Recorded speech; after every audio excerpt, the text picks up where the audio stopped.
ನಿಮಿಷಾ ಪ್ರಿಯಾ ಬಗ್ಗೆ ನಾವು ಮಾತಾಡ್ತಾ ಇದ್ದೀವಿ. ನಿಮಿಷಾ ಪ್ರಿಯಾಗೆ ಇವತ್ತು ಗಲ್ಲಾಗಬೇಕಾಗಿತ್ತು. ಭಾರತದ ಧರ್ಮಗುರುವೊಬ್ಬರ ಸಹಾಯದಿಂದಾಗಿ ನಿಮಿಷಾಗೆ ಈ ಒಂದು ಗಲ್ಲು ಶಿಕ್ಷೆ ಪೋಸ್ಟ್ಪೋನ್ ಆಗಿದೆ. ಆದರೆ ಗಲ್ಲು ಶಿಕ್ಷೆ ನಿಂತೇ ಹೋಗಿದೆ ಅಂತ ಅಲ್ಲ. ನಿಮಿಷಾ ಪ್ರಿಯಾ ವಿಚಾರದಲ್ಲಿ Kanthapuram Abubakar, the grand mufti of India ಅಂತ ಕರೀತಾರಲ್ಲ, 94 ವರ್ಷ ಅವರಿಗೆ, ಇಡೀ ವಿಶ್ವದ ಮಟ್ಟದಲ್ಲಿ ಒಳ್ಳೆ ಹೆಸರಿರತಕ್ಕಂತಹ ಧರ್ಮಗುರು. ಇವರ ಮಾತಿನ ಮೇಲೆ ಸದ್ಯಕ್ಕೆ ಒಂದಷ್ಟು ಮಾತುಕತೆ ಪ್ರಯತ್ನಗಳಾಗ್ತಾ ಇದೆ. ಕುಟುಂಬದ ಜೊತೆಗೆ ಧರ್ಮಗುರುಗಳು ಮಾತಾಡಿದ್ದಾರೆ ಇಲ್ಲಿ ಅಂತ. ಅಂದರೆ ನೇರವಾಗಿ ಇವರಲ್ಲ, ಯೆಮೆನ್ನಲ್ಲಿರ್ತಕ್ಕಂಥ ಒಬ್ಬರು ವಿದ್ವಾಂಸರು ಜೊತೆಗೆ ಭಾರತದ ಈ ಧರ್ಮಗುರುಗಳಿದ್ದಾರ, ಇವ್ರ ಜೊತೆನೇ ಅವರು ಮಾತಾಡಿದ್ದಾರೆ. ಈ ಮೂಲಕವಾಗಿ ಈ ಬ್ಲಡ್ ಮನಿ ಮಾತುಕತೆ ಕೂಡ ಬಂದಿದೆ. ಆದರೆ ನಿಮಿಷಾ ಪ್ರಿಯಾಗೆ ಗಲ್ಲು ಶಿಕ್ಷೆಯನ್ನು ಬ್ಲಡ್ ಮನಿ ಬಗೆಹರಿಸುತ್ತಾ ಅಂತ ನೋಡಿದಾಗ ಈ ಬ್ಲಡ್ ಮನಿ ಸದ್ಯಕ್ಕೆ ಅದನ್ನು ಬಗೆಹರಿಸುವ ಸ್ಥಿತಿಯಲ್ಲಿ ಸದ್ಯಕ್ಕೆ ಇಲ್ಲ. ಕಾರಣ ಏನು ಅಂದರೆ, ನಿಮಿಷಾ ಪ್ರಿಯಾಳನ್ನು ಗಲ್ಲಿಗೆ ಹಾಕಲೇಬೇಕು ಅಂಥೇಳಿ ಯಾವ ವ್ಯಕ್ತಿ ತಲಾಲ್ ಮೆಹದಿ ಇದ್ನಲ್ಲ, ಅವನ ಫ್ಯಾಮಿಲಿಯವರು ಏನು ಮಾತಾಡ್ತಾ ಇದ್ದಾರೆ ಈಗ ಅಂದರೆ, ನಮಗೆ ಅದು ಯಾವ ಹಣನೂ ಬೇಕಾಗಿಲ್ಲ, ನಮಗೆ 8 ಕೋಟಿ 9 ಕೋಟಿಯಷ್ಟು ಹಣವನ್ನು ಯೆಮೆನ್ನಲ್ಲಿರ್ತಕ್ಕಂತಹ ಒಂದು ಫ್ಯಾಮಿಲಿ, ಒಂದು ಬುಡಕಟ್ಟು ಫ್ಯಾಮಿಲಿ ತಿರಸ್ಕರಿಸ್ತಾ ಇದೆ. ಅರ್ಥ ಮಾಡ್ಕೊಳ್ಬೇಕು ನಾವು. At the same time Yemen condition ಇವಾಗ ಹೇಗಿದೆಯಪ್ಪ ಅಂದರೆ, ಹುಟ್ಟು ನಾಗರಿಕ ದಂಗೆಗಳ ದೇಶ ಅದು. ಬರ್ರಿ ನಾಗರಿಕ ದಂಗೆ, ಬೆಳಿಗ್ಗೆ ಎದ್ರೆ ನಾಗರಿಕ ದಂಗೆ, ಅವ್ರನ್ನ ಸಾಯಿಸು ಇವ್ರನ್ನ ಸಾಯಿಸು, ಅವರಲ್ಲಿ ಸತ್ತು ಹೋದ್ರು ಇಲ್ಲಿ ಸತ್ತು ಹೋದ್ರು, ಗುಂಡು ಹಾರಿಸು, ಇದೇ ನಡೀತಾ ಇದೆ ಇಡೀ ನಾರ್ದರ್ನ್ ಯೆಮೆನ್ ಪಾರ್ಟಲ್ಲಿ. ಈ ಟೈಮಲ್ಲಿ ಅಲ್ಲಿ ಹೌತಿ ಬಂಡುಕೋರರು ಆ ಉತ್ತರ ಯೆಮೆನ್ನನ್ನು ತಮ್ಮ ಕಂಟ್ರೋಲಲ್ಲಿ ಇಟ್ಕೊಂಡಿದ್ದಾರೆ. ಜೊತೆಗೆ ಅದೇ ಸನಾ ಪ್ರದೇಶದಲ್ಲಿಯೇ ಇರತಕ್ಕಂಥ ಜೈಲಲ್ಲಿ ನಿಮಿಷಾ ಪ್ರಿಯಾ ಸದ್ಯಕ್ಕೆ ಇರೋದು. ಅಂದರೆ ಯಾರ ಕಂಟ್ರೋಲ್ ಅಂದರೆ, ಬಂಡುಕೋರರ ಕಂಟ್ರೋಲಲ್ಲಿ ನಿಮಿಷಾ ಪ್ರಿಯಾ ಇರೋದು. ಇದರ ಮಧ್ಯೆ 2 ದೇಶಗಳು ಬರುತ್ತೆ. ಒಂದು ಕಡೆ ಬಂಡುಕೋರರಿದ್ದಾರೆ, ಒಂದು ಕಡೆ ಯೆಮೆನ್ ಸರ್ಕಾರ ಇದೆ, ಈ ಕಡೆ ಕೇರಳ ಇದೆ, ವೆಸ್ಟ್ ಬೆಂಗಾಲ್ ಇದೆ. ಅದರಿಂದ ಕಾಂತಪುರಂ ಅಬೂಬಕರ್ ಗುರುಗಳು ಇಲ್ಲಿ ಮಾತಾಡೋಕ್ಕೆ ಶುರು ಮಾಡಿದ್ದಾರೆ. ಹೇಗೆ ಸಾಧ್ಯ? ರಾಜತಾಂತ್ರಿಕ ಸಂಬಂಧಗಳು ಹೇಗೆ? ಅಲ್ಲಿನ ಕಾನೂನು ಶರಿಯಾ ಕಾನೂನಿನ ಅಡಿಯಲ್ಲಿ ಅಲ್ಲಿನ ಕೋರ್ಟ್ ಕಾನೂನು ಕೆಲಸ ಮಾಡುತ್ತೆ. ಆ ಕಾನೂನೇ ಬೇರೆ, ಧರ್ಮದ ಕಾನೂನೇ ಬೇರೆ ಅಂತ ಇದೆ, ಅದು ಬೇರೆ ವಿಚಾರ. ಶರಿಯಾ ಲಾ ಅಂಡರಲ್ಲಿ ಅಲ್ಲಿ ಕಾನೂನು ಅಥವಾ ಕೋರ್ಟ್ ವರ್ಕ್ ಮಾಡೋ ಕಾರಣದಿಂದಾಗಿ ಶರಿಯಾ ಮಾತಿಗೆ ಬೆಲೆ ಜಾಸ್ತಿ. ದಿಯಾ ಅಥವಾ ಬ್ಲಡ್ ಮನಿ, ಈ ಬ್ಲಡ್ ಮನಿ ಮಾತ್ರ ಇವಳನ್ನು ಉಳಿಸಬಲ್ಲದು ಅಂತ ಒಂದು ಮಾತಿದೆ. ಬ್ಲಡ್ ಮನಿಗೆ ಒಪ್ಪದೇ ಇದ್ದರೆ ಫ್ಯಾಮಿಲಿಯ ಮಾತೆ ಅಂತಿಮ ಅಲ್ಲಿ. ನೋಡಿ ಎಂಥ ಕಾನೂನು ಹೇಗಿದೆ ಅಂದರೆ, ಅದು ಒಂದು ವೇಳೆ ಮೃತಪಟ್ಟಿರ್ತಕ್ಕಂಥ ವ್ಯಕ್ತಿಯ ಕುಟುಂಬದವರು ನಾವು ಈತನನ್ನು ಕೊಂದಂಥ ವ್ಯಕ್ತಿಯನ್ನು ಕ್ಷಮಿಸುತ್ತಿದ್ದೇವೆ ಅಂತ ಹೇಳಿಬಿಟ್ರೆ, ಆ ಒಂದು ದೇಶದ ಯಾವುದೇ ಜೈಲು ಆ ವ್ಯಕ್ತಿಯನ್ನು ಬಂಧಿಸಲು, ಒಳಗಡೆ ಇರಿಸಲು ಸಾಧ್ಯವೇ ಇಲ್ಲ ಅಂಡರ್ ಶರಿಯಾ ಲಾ. ನಾವು ಕ್ಷಮಿಸ್ತಾ ಇದ್ದೀವಿ ಅಂತ ಫ್ಯಾಮಿಲಿಯವ್ರು ಹೇಳಿಬಿಟ್ರೆ ಸಾಕ್ರಿ. ಕಳ್ತನ ಮಾಡಿರಲಿ, ಕೊಲೆ ಮಾಡಿರಲಿ, ಇನ್ನೂ ಸುಲಿಗೆ ಮಾಡಿರಲಿ, ಏನೇ ಮಾಡಿರಲಿ, ಏನೋ ಕಾರಣದಿಂದ ಜೈಲಲ್ಲಿರ್ತಾರೆ, ಅವ್ರಿಗೇನೋ ಗಲ್ಲಾಗ್ಬಿಟ್ಟಿರುತ್ತೆ ಅಂದಾಗ ಯಾವ ವ್ಯಕ್ತಿ ನಷ್ಟ ಹೊಂದಿರ್ತಾನಲ್ಲ, ಆ ವ್ಯಕ್ತಿ ಏನಾದರೂ ಬಂದು, ಆ ಕಡೆಯವರು ಬಂದು ನಾವು ಕ್ಷಮಿಸಿದ್ದೀವಿ ಅಂತ ಹೇಳಿಬಿಟ್ರೆ, ಯಾವುದೇ ಆ ದೇಶದ ಯಾವುದೇ ಗೋಡೆಗಳು, ಯಾವುದೇ ಕಬ್ಬಿಣ, ಯಾವುದೇ ಮೆಟಲ್ಲು ಆ ವ್ಯಕ್ತಿಯನ್ನು ಅರೆಸ್ಟ್ ಮಾಡಲು ಸಾಧ್ಯವಿಲ್ಲ. ಪ್ರತೀಕಾರಕ್ಕಿಂತ ಸಮನ್ವಯಕ್ಕೆ ಹೆಚ್ಚು ಒತ್ತನ್ನು ಕೊಡುತ್ತೆ ಈ ವಿಚಾರದಲ್ಲಿ ಶರಿಯಾ ಲಾ. ಸಮನ್ವಯಕ್ಕೆ ಕುಟುಂಬ ಒಪ್ಕೊಳ್ತಾ ಇಲ್ಲ. ನಮಗೆ ಇದ್ಯಾವ ಸಮನ್ವಯನೂ ಬೇಕಾಗಿಲ್ಲ, ಸಂಧಾನವೂ ಬೇಕಾಗಿಲ್ಲ. ನಮ್ಮ ಮಗನನ್ನು ಕೊಂದಿದ್ದಾಳೆ, ಅವಳನ್ನು ನಾವು ಸಾಯಿಸಬೇಕು, ಅವಳಿಗೆ ಈಗ ಜೀವ ತೆಗಿಬೇಕು, ಇಷ್ಟೇ. ಇದರ ಮಧ್ಯೆ ನಿಮಿಷಾ ಬೆನ್ನಿಗೆ ಇರಾನ್ ನಿಂತ್ಕೊಂಡಿದ್ಯಾ? ಕೇರಳ ನರ್ಸ್ ನಿಮಿಷಾ ಪ್ರಿಯಾ ಬೆನ್ನಿಗೆ ಇರಾನ್ ಸರ್ಕಾರ ನಿಂತ್ಕೊಂಡಿದ್ಯಾ? ಖಮೈನೈ ಅವರೇನು ಮಾತಾಡ್ತಾ ಇದ್ದಾರೆ ಇಲ್ಲಿ ನೋಡಿ. ಇತ್ತೀಚೆಗಷ್ಟೇ ಇರಾನ್ ಇಸ್ರೇಲ್ ನಡುವೆ ಯುದ್ಧ ಆಗಿತ್ತು. ಇರಾನ್ ಬಗ್ಗೆ ಬಿಡಿಸಿ ಹೇಳಬೇಕಾಗಿಲ್ಲ. ಒಂಥರ ಅನೇಕ ಉಗ್ರ ಸಂಘಟನೆಗಳಿಗೆ ಈ ಇರಾನ್ ಇದೆಯಲ್ಲ ಹೆಡ್ ಕ್ವಾರ್ಟರ್ಸ್ ಇದ್ದಂಗೆ, ಅವರು ಒಂಥರ ಅವರೇ ರಾಜಧಾನಿ ಇದ್ದಂಗೆ. ನೀವು ಹಮಾಸ್ ಅಂದರು ಅವರೇ, ಈ ಕಡೆ ಪ್ಯಾಲೆಸ್ತೀನ್ ವಿಚಾರದಲ್ಲಿ ಇರ್ತಕ್ಕಂಥ ಬಂಡುಕೋರರು ಅಂದರು ಅವರೇ, ಹೆಜ್ಬುಲ್ಲಾ ಅಂದರು ಅವರೇ, ಹೌತಿ ಅಂದರು ಅವರೇ. ಹೌತಿ, ಹಮಾಸ್, ಹೆಜ್ಬುಲ್ಲಾ ಈ 3 ಅಂದ್ರೂ ಇರಾನೇ, ಅದಕ್ಕೆ ಹೆಡ್ ಕ್ವಾರ್ಟರ್ಸ್ ಅಂತ ಹೇಳಿ. ನೋಡಿ ಇಲ್ಲಿ ಕಾಣಿಸ್ತಿದ್ದಲ್ಲ ಧರ್ಮಗುರುಗಳು, ಇವರು ಕಾಂತಾಪುರಂ AP ಅಬೂಬಕರ್ ಮುಸ್ಲಿಯಾರದ the grand mufti of India ಅಂತ ಇವ್ರನ್ನ ಕರೀತಾರೆ. 94 ವರ್ಷ. ಇವರೊಬ್ಬರ ಮಾತು ಏನಾದರೂ ನಡೆದರೆ ಅದೊಂದು ಮಾತ್ರ ಕಟ್ಟಕಡೆ ವಿಶ್ವಾಸದಲ್ಲಿರೋದು ನಿಮಿಷಾ ಪ್ರಿಯಾ ಫ್ಯಾಮಿಲಿ ಆ್ಯಂಡ್ ನಿಮಿಷಾ ಪ್ರಿಯಾ. ಮರಣದಂಡನೆ ತಡೆಗೆ ಇವರಿಂದ ಮಾತ್ರ ಸಾಧ್ಯ ಅಂಥೇಳಿ ಒಂದು ಕಡೆ ಹೇಳಲಾಗ್ತಾ ಇದೆ. ಆದರೆ ಇವರು ತುಂಬ ಸರಳವಾಗಿ ಒಂದು ಕಡೆ ಅಬೂಬಕರ್ ಗುರುಗಳು ಒಂದು ಕಡೆ ಹೇಳ್ತಾ ಇದ್ದಾರೆ. ಏನಂತ ಹೇಳಿದ್ರೆ, ನೋಡಿ ಇದು ನಾನೊಂದು ಏನೋ ನನಗೆ ಯೆಮೆನ್ ಜೊತೆ ಏನೋ ಕಾಂಟ್ಯಾಕ್ಟ್ ಇದೆ, ಅದರಿಂದ ನಾನು ಮಾತಾಡ್ತಾ ಇಲ್ಲ, ನಾನೊಬ್ಬ ಧರ್ಮಗುರುವಾಗೂ ಮಾತಾಡ್ತಾ ಇಲ್ಲ, ನಾನು ಮಾತಾಡ್ತಾ ಇರೋದು ಮಾನವೀಯತೆಯ ಆಧಾರದ ಮೇರೆಗೆ ಅಂಥೇಳಿ ಈ ಕಡೆ ಇವರೊಂದು ಕಡೆ ಮಾತಾಡ್ತಾ ಇದ್ದಾರೆ. ಇದರ ಮಧ್ಯೆ ಇರಾನ್, ಖಮೆನೈ, ಯೆಮೆನ್, ಹೌತಿ ಬಂಡುಕೋರರು, ಅಲ್ಲಿನ ವಶಪಡಿಸ್ಕೊಂಡಿರ್ತಕ್ಕಂಥ ಪ್ರದೇಶ, ಅಲ್ಲಿರ್ತಕ್ಕಂಥ ನಾಗರಿಕ ದಂಗೆ, ಭಾರತ ಇರಾನ್ ನಡುವಿನ ಸದ್ಯದ ಸಂಬಂಧ, ಭಾರತ ಇಸ್ರೇಲ್ ನಡುವಿನ ಗೆಳೆತನ, ಅಟ್ ದ ಸೇಮ್ ಟೈಮ್ ಈ ಕಡೆ ಗುರುಗಳು ವಿದ್ವಾಂಸರ ನಡುವಿನ ಸಂಧಾನ, ಈ ಕಡೆ ಕೇರಳದಲ್ಲಿ ಅಸಹಾಯಕ ನಿಮಿಷ ಕುಟುಂಬಗಳ ಫ್ಯಾಮಿಲಿ. ಏನು ಮಾಡಬಹುದು ಅಂತ ಪಾಯಿಂಟ್ ಇದೆ ಇಲ್ಲಿ. ಒಪ್ಕೊಂಡ್ಬಿಡ್ತಾರಾ ಇರಾನ್ ಮಾತಿಗೆ? ಒಪ್ಪೋ ಸ್ಥಿತಿಲಿ ಅವರಿದ್ದಾರಾ? ಇರಾನ್ ಹೇಳಿದ್ರು ಕೂಡ ಆ ಒಂದು ಫ್ಯಾಮಿಲಿ ಹೇಳಿಬಿಟ್ರೆ ಫಿನಿಶ್. ಆ ಫ್ಯಾಮಿಲಿ ನಾನು ಇದನ್ನು ಒಪ್ಪಲ್ಲ ಅಂತ ಹೇಳಿಬಿಟ್ರೆ ಅಲ್ಲಿಗೆ ಅದೇ ಕಾನೂನು ಆಗಿಬಿಡುತ್ತೆ. ಸೊ ಎಲ್ಲ ವಿಚಾರಗಳಿಗೆ ಸಂಬಂಧಪಟ್ಟದ್ದು ಇದೀಗ ಏನು ಮಾಡಬಹುದು, ವಾಟ್ ನೆಕ್ಸ್ಟ್? ಫ್ಯಾಮಿಲಿ ಒಪ್ತಾ ಇಲ್ಲ, ಗುರುಗಳು ಟ್ರೈ ಮಾಡ್ತಾ ಇದ್ದಾರೆ, ಏನು ನೆಕ್ಸ್ಟ್ ಅಂತ ನಾವು ನೋಡ್ತಾ ಬರೋಣ. ಮೌಲಾನಾ ಮುಸ್ತಫಾ ನಹಿಮಿ, ಮುಸ್ಲಿಂ ಧರ್ಮಗುರುಗಳು ನಮ್ಮೊಂದಿಗೆ ಸಂಪರ್ಕದಲ್ಲಿದ್ದಾರೆ. ಮೌಲಾನಾ ಮುಸ್ತಫಾ ನಹಿಮಿ ಅವರೇ, ಸ್ವಾಗತ ನಿಮಗೆ ಒಂದು ಡಿಬೇಟ್ಗೆ. ಓಕೆ, ಇನ್ನೊಂದು ಕಡೆ ಉಮರ್ ಶರೀಫ್ ಅವರಿದ್ದಾರೆ, ಮುಸ್ಲಿಂ ವಿದ್ವಾಂಸರು, ಸಾಕಷ್ಟು ವಿಷಯಗಳಲ್ಲಿ ಚರ್ಚೆ ಮಾಡ್ತಿರ್ತಾರೆ. ಸ್ವಾಗತ ನಿಮಗೆ ಉಮರ್ ಶರೀಫ್ ಅವರೇ. ನಮಸ್ತೆ, ಸಲಾಂ. Okay fine. ನಾನು ಮೊದಲಿಗೆ ಮೌಲಾನಾ ಮುಸ್ತಫಾ ನಹಿಮಿ ಅವ್ರನ್ನ ಕೇಳಿಬಿಡ್ತೀನಿ. ಮೌಲಾನಾ ಮುಸ್ತಫಾ ನಹಿಮಿ ಅವರೇ, ಒಂದು ಕಡೆ ಕಾಂತಪುರಂ AP ಅಬೂಬಕರ್ ಮುಸ್ಲಿಯಾರ್ ಅವರು ಒಂದು ಟ್ರೈನ್ ಮಾಡ್ತಾ ಇದ್ದಾರೆ. MN ಅಲ್ಲಿರ್ತಕ್ಕಂಥ ವಿದ್ವಾಂಸರ ಜೊತೆಗೆ ಒಂದಷ್ಟು ಮಾತಾಡಿ ಹೇಗಾದರೂ ಮಾಡಿ ಈ ನಿಮಿಷ ಪ್ರಿಯಾಳಿಂದ ಕೊಲ್ಲಲ್ಪಟ್ಟ ಮೆಹದಿಯ ಕುಟುಂಬದೊಂದಿಗೆ, ಆ ಬುಡಕಟ್ಟು ಕುಟುಂಬದೊಂದಿಗೆ ಮಾತಾಡಬೇಕು ಅಂತೇಳಿ. ಸೋಫಾರ್ ಇದು ಎಲ್ಲಿಗೆ ಬಂದಿದೆ, ಏನಾದರೂ ಬಗೆಹರಿಯುತ್ತಾ ಇದು ಅಂತ ವಿಷಯ?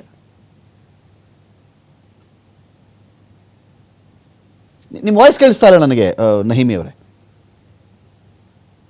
ನನಗೆ ಉಮರ್ ಶರೀಫ್ ಅವ್ರನ್ನ ಮಾತಾಡಿಸ್ತೀನಿ. ನಾನು ಮತ್ತೆ ಆನಂತರದಲ್ಲಿ ಮೌಲಾನಾ ಮುಸ್ತಫಾ ನಹಿಮಿ ಅವ್ರನ್ನ ಮಾತಾಡಿಸ್ತೀನಿ. ಉಮರ್ ಶರೀಫ್ ಅವರೇ, ನಾವು ಕೇಳ್ತಾ ಇದ್ವಿ MN ಅಲ್ಲಿರ್ತಕ್ಕಂಥ ಕೋರ್ಟ್ ಅದು ವರ್ಕ್ ಮಾಡೋದು ಅಂಡರ್ ಶರಿಯಾ ಲಾ ಅಂತ. ಶರಿಯಾ ಲಾ ಬಗ್ಗೆ ನಾವು ಹಾಗೆ ಸ್ವಲ್ಪ ಗಮನಿಸ್ತಾ ಇದ್ದಾಗ ಏನಿಸ್ತು ನಮಗೆ ಅಂತ ಹೇಳಿದ್ರೆ, ಶರಿಯಾ ಲಾನಲ್ಲಿ ಯಾವ ಕುಟುಂಬ ತೊಂದರೆಗೆ ಒಳಗಾಗಿದೆಯೋ, ಯಾವ ಕುಟುಂಬ ನೋವಿನಲ್ಲಿ ಇದೆಯೋ, ಯಾವ ಕುಟುಂಬದಲ್ಲಿ ಒಬ್ಬ ವ್ಯಕ್ತಿಯನ್ನು ಕಳ್ಕೊಂಡಿದ್ದಾರೋ ಆ ಕುಟುಂಬದವರೇನಾದರೂ ಒಂದು ವೇಳೆ ಆ ಒಂದು ಕ್ರೈಮನ್ನು ಮಾಡದಂತಹ ವ್ಯಕ್ತಿಯನ್ನು ಕ್ಷಮಿಸುವುದಾದರೆ ಸರ್ಕಾರ ಕೂಡ ಅವನ್ನ ಅರೆಸ್ಟ್ ಮಾಡ್ಕೊಂಡು ಇಟ್ಕೊಳ್ಳೋಕ್ಕಾಗಲ್ಲ ಅಂತ. ಹೌದಾ? ರಮಾಕಾಂತ್ ಅವರೇ, ಇದು ಒಳ್ಳೆ ಪ್ರಶ್ನೆ. ಹಲವಾರು ಜನರು ಏನ್ ಅನ್ಕೊಂಡ್ಬಿಟ್ಟಿದ್ದಾರೆ ಅಂದ್ರೆ, ಇಸ್ಲಾಮಿನ ಕಾನೂನಿನಲ್ಲಿ ಯಾರು ಬೇಕಾದ್ರೂ ಕಾನೂನನ್ನ ಕೈನಲ್ಲಿ ತಗೋಬಹುದು ಅಂತ ಅನ್ಕೊಂಡಿದ್ದಾರೆ. ಇವಾಗ ಏನಂದ್ರೆ, ಇಲ್ಲಿ ಭಾರತದಲ್ಲಿ ಹೇಗೆ ಸ್ಟೇಟ್ ಬಂದು ಇಂಟರ್ಫಿಯರ್ ಆಗತ್ತೋ, ಹೇಗೆ ಸರ್ಕಾರ ಬಂದು ಯಾವುದೇ ಒಂದು ಕ್ರಿಮಿನಲ್ ಆಕ್ಟ್ ನಡೆದ್ರೆ ಸರ್ಕಾರಕ್ಕೆ ಅದು ಒಳಗಾಗಿ ಎಲ್ಲಾ ಕಾರ್ಯಗಳು ನಡೀಬೇಕಾಗಿರುತ್ತೋ, ಅದೇ ರೀತಿಯಲ್ಲಿ ಅಲ್ಲೂ ಕೂಡ ಆ ವ್ಯವಸ್ಥೆ ಇದೆ. ಆದ್ರೆ ಕೊನೆಗೆ ಶಿಕ್ಷೆ ಆಗುವಾಗ ಒಂದು ಆಪ್ಷನ್ ಇದೆ. ಅಂದ್ರೆ ಕಣ್ಣಿಗೆ ಕಣ್ಣು, ಹಲ್ಲಿಗೆ ಹಲ್ಲು, ಮೂಗಿಗೆ ಮೂಗು ಅಂತ ಹೇಳ್ಕೊಳ್ಳುವ ಈ ಕಾನೂನು ಒಳಗೇನೆ ಒಂದು ಅಂಶ ಏನಂದ್ರೆ, ಕರುಣೆಗೆ ಒಂದು ಡೋರ್ ಓಪನ್ ಆಗಿದೆ. ಒಂದು ವೇಳೆ ಯಾರಿಗೆ ಅನ್ಯಾಯ ಆಗಿದೋ, ಯಾರಿಗೆ ಅನ್ಯಾಯ ಆಗಿದೋ ಅವರು ಕ್ಷಮಿಸಿ, ಅವ್ರ ಮುಂದೆ ಬಂದು ಕ್ಷಮಿಸಿದ್ರೆ ಅವಾಗ ಅವನಿಗೆ ಯಾವುದೇ ಶಿಕ್ಷೆ ಕೊಡೋಂಗಿಲ್ಲ. ಇದು ದಿಯಾ, ನೀವ್ ಹೇಳಿದಂಗೆ ದಿಯಾ ಎನ್ನುವುದು ಬ್ಲಡ್ ಮನಿ ಅಂತ ಹೇಳ್ಕೊಳ್ಳೋದು. ಬೇಕಂದ್ರೆ ಅವ್ರ ಹತ್ರದಿಂದ ಅವ್ರಿಗೆ ಕಾಂಪನ್ಸೇಷನ್ ತಗೋಬಹುದು. ಇವಾಗ ಭಾರತದಲ್ಲಿ ಸಿವಿಲ್ ಕ್ರೈಮ್ಗೆ ಯಾವುದೇ ಒಂದು ಅನ್ಯಾಯ ಆಗಿದೆ, ಆದ್ರೆ ಹಣಕಾಸು ವ್ಯವಸ್ಥೆನಲ್ಲಿ ಎಲ್ಲೋ ಒಂದು ತೊಂದರೆ ಆಗಿದೆ, ಇಲ್ಲ ಒಂದು ಟಾರ್ಟ್ ಆಗಿದೆ, ಯಾರಿಗೋ ಅನ್ಯಾಯ, ಚಿಕ್ಕದು ಅನ್ಯಾಯ ಆಗಿದೆ, ಸಿವಿಲ್ ಕೇಸ್ಗೆ ಕಾಂಪನ್ಸೇಷನ್ ತಗೋಬಹುದು, ಡ್ಯಾಮೇಜಸ್ ತಗೋಬಹುದು. ಆದ್ರೆ ಕ್ರಿಮಿನಲ್ ಕೇಸ್ ನಲ್ಲಿ ಡ್ಯಾಮೇಜಸ್ ತಗೊಳಂಗಿಲ್ಲ ಭಾರತದ ಕಾನೂನಲ್ಲಿ. ಆದ್ರೆ ಶರಿಯಾ ಕಾನೂನಿನಲ್ಲಿ ಕ್ರಿಮಿನಲ್ ಕೇಸ್ ನಲ್ಲಿ ಕೂಡ ಡ್ಯಾಮೇಜಸ್ ತಗೋಬಹುದು, ಅಂದ್ರೆ ಕಾಂಪನ್ಸೇಷನ್ ತಗೋಬಹುದು, ಮತ್ತೆ ಕ್ಷಮಿಸಿ ಅವ್ರನ್ನ ಬಿಡುಗಡೆ ಮಾಡಬಹುದು. ಸೊ ಇದರಲ್ಲಿ ವ್ಯವಸ್ಥೆ ಅಂತೂ ಇದೆ.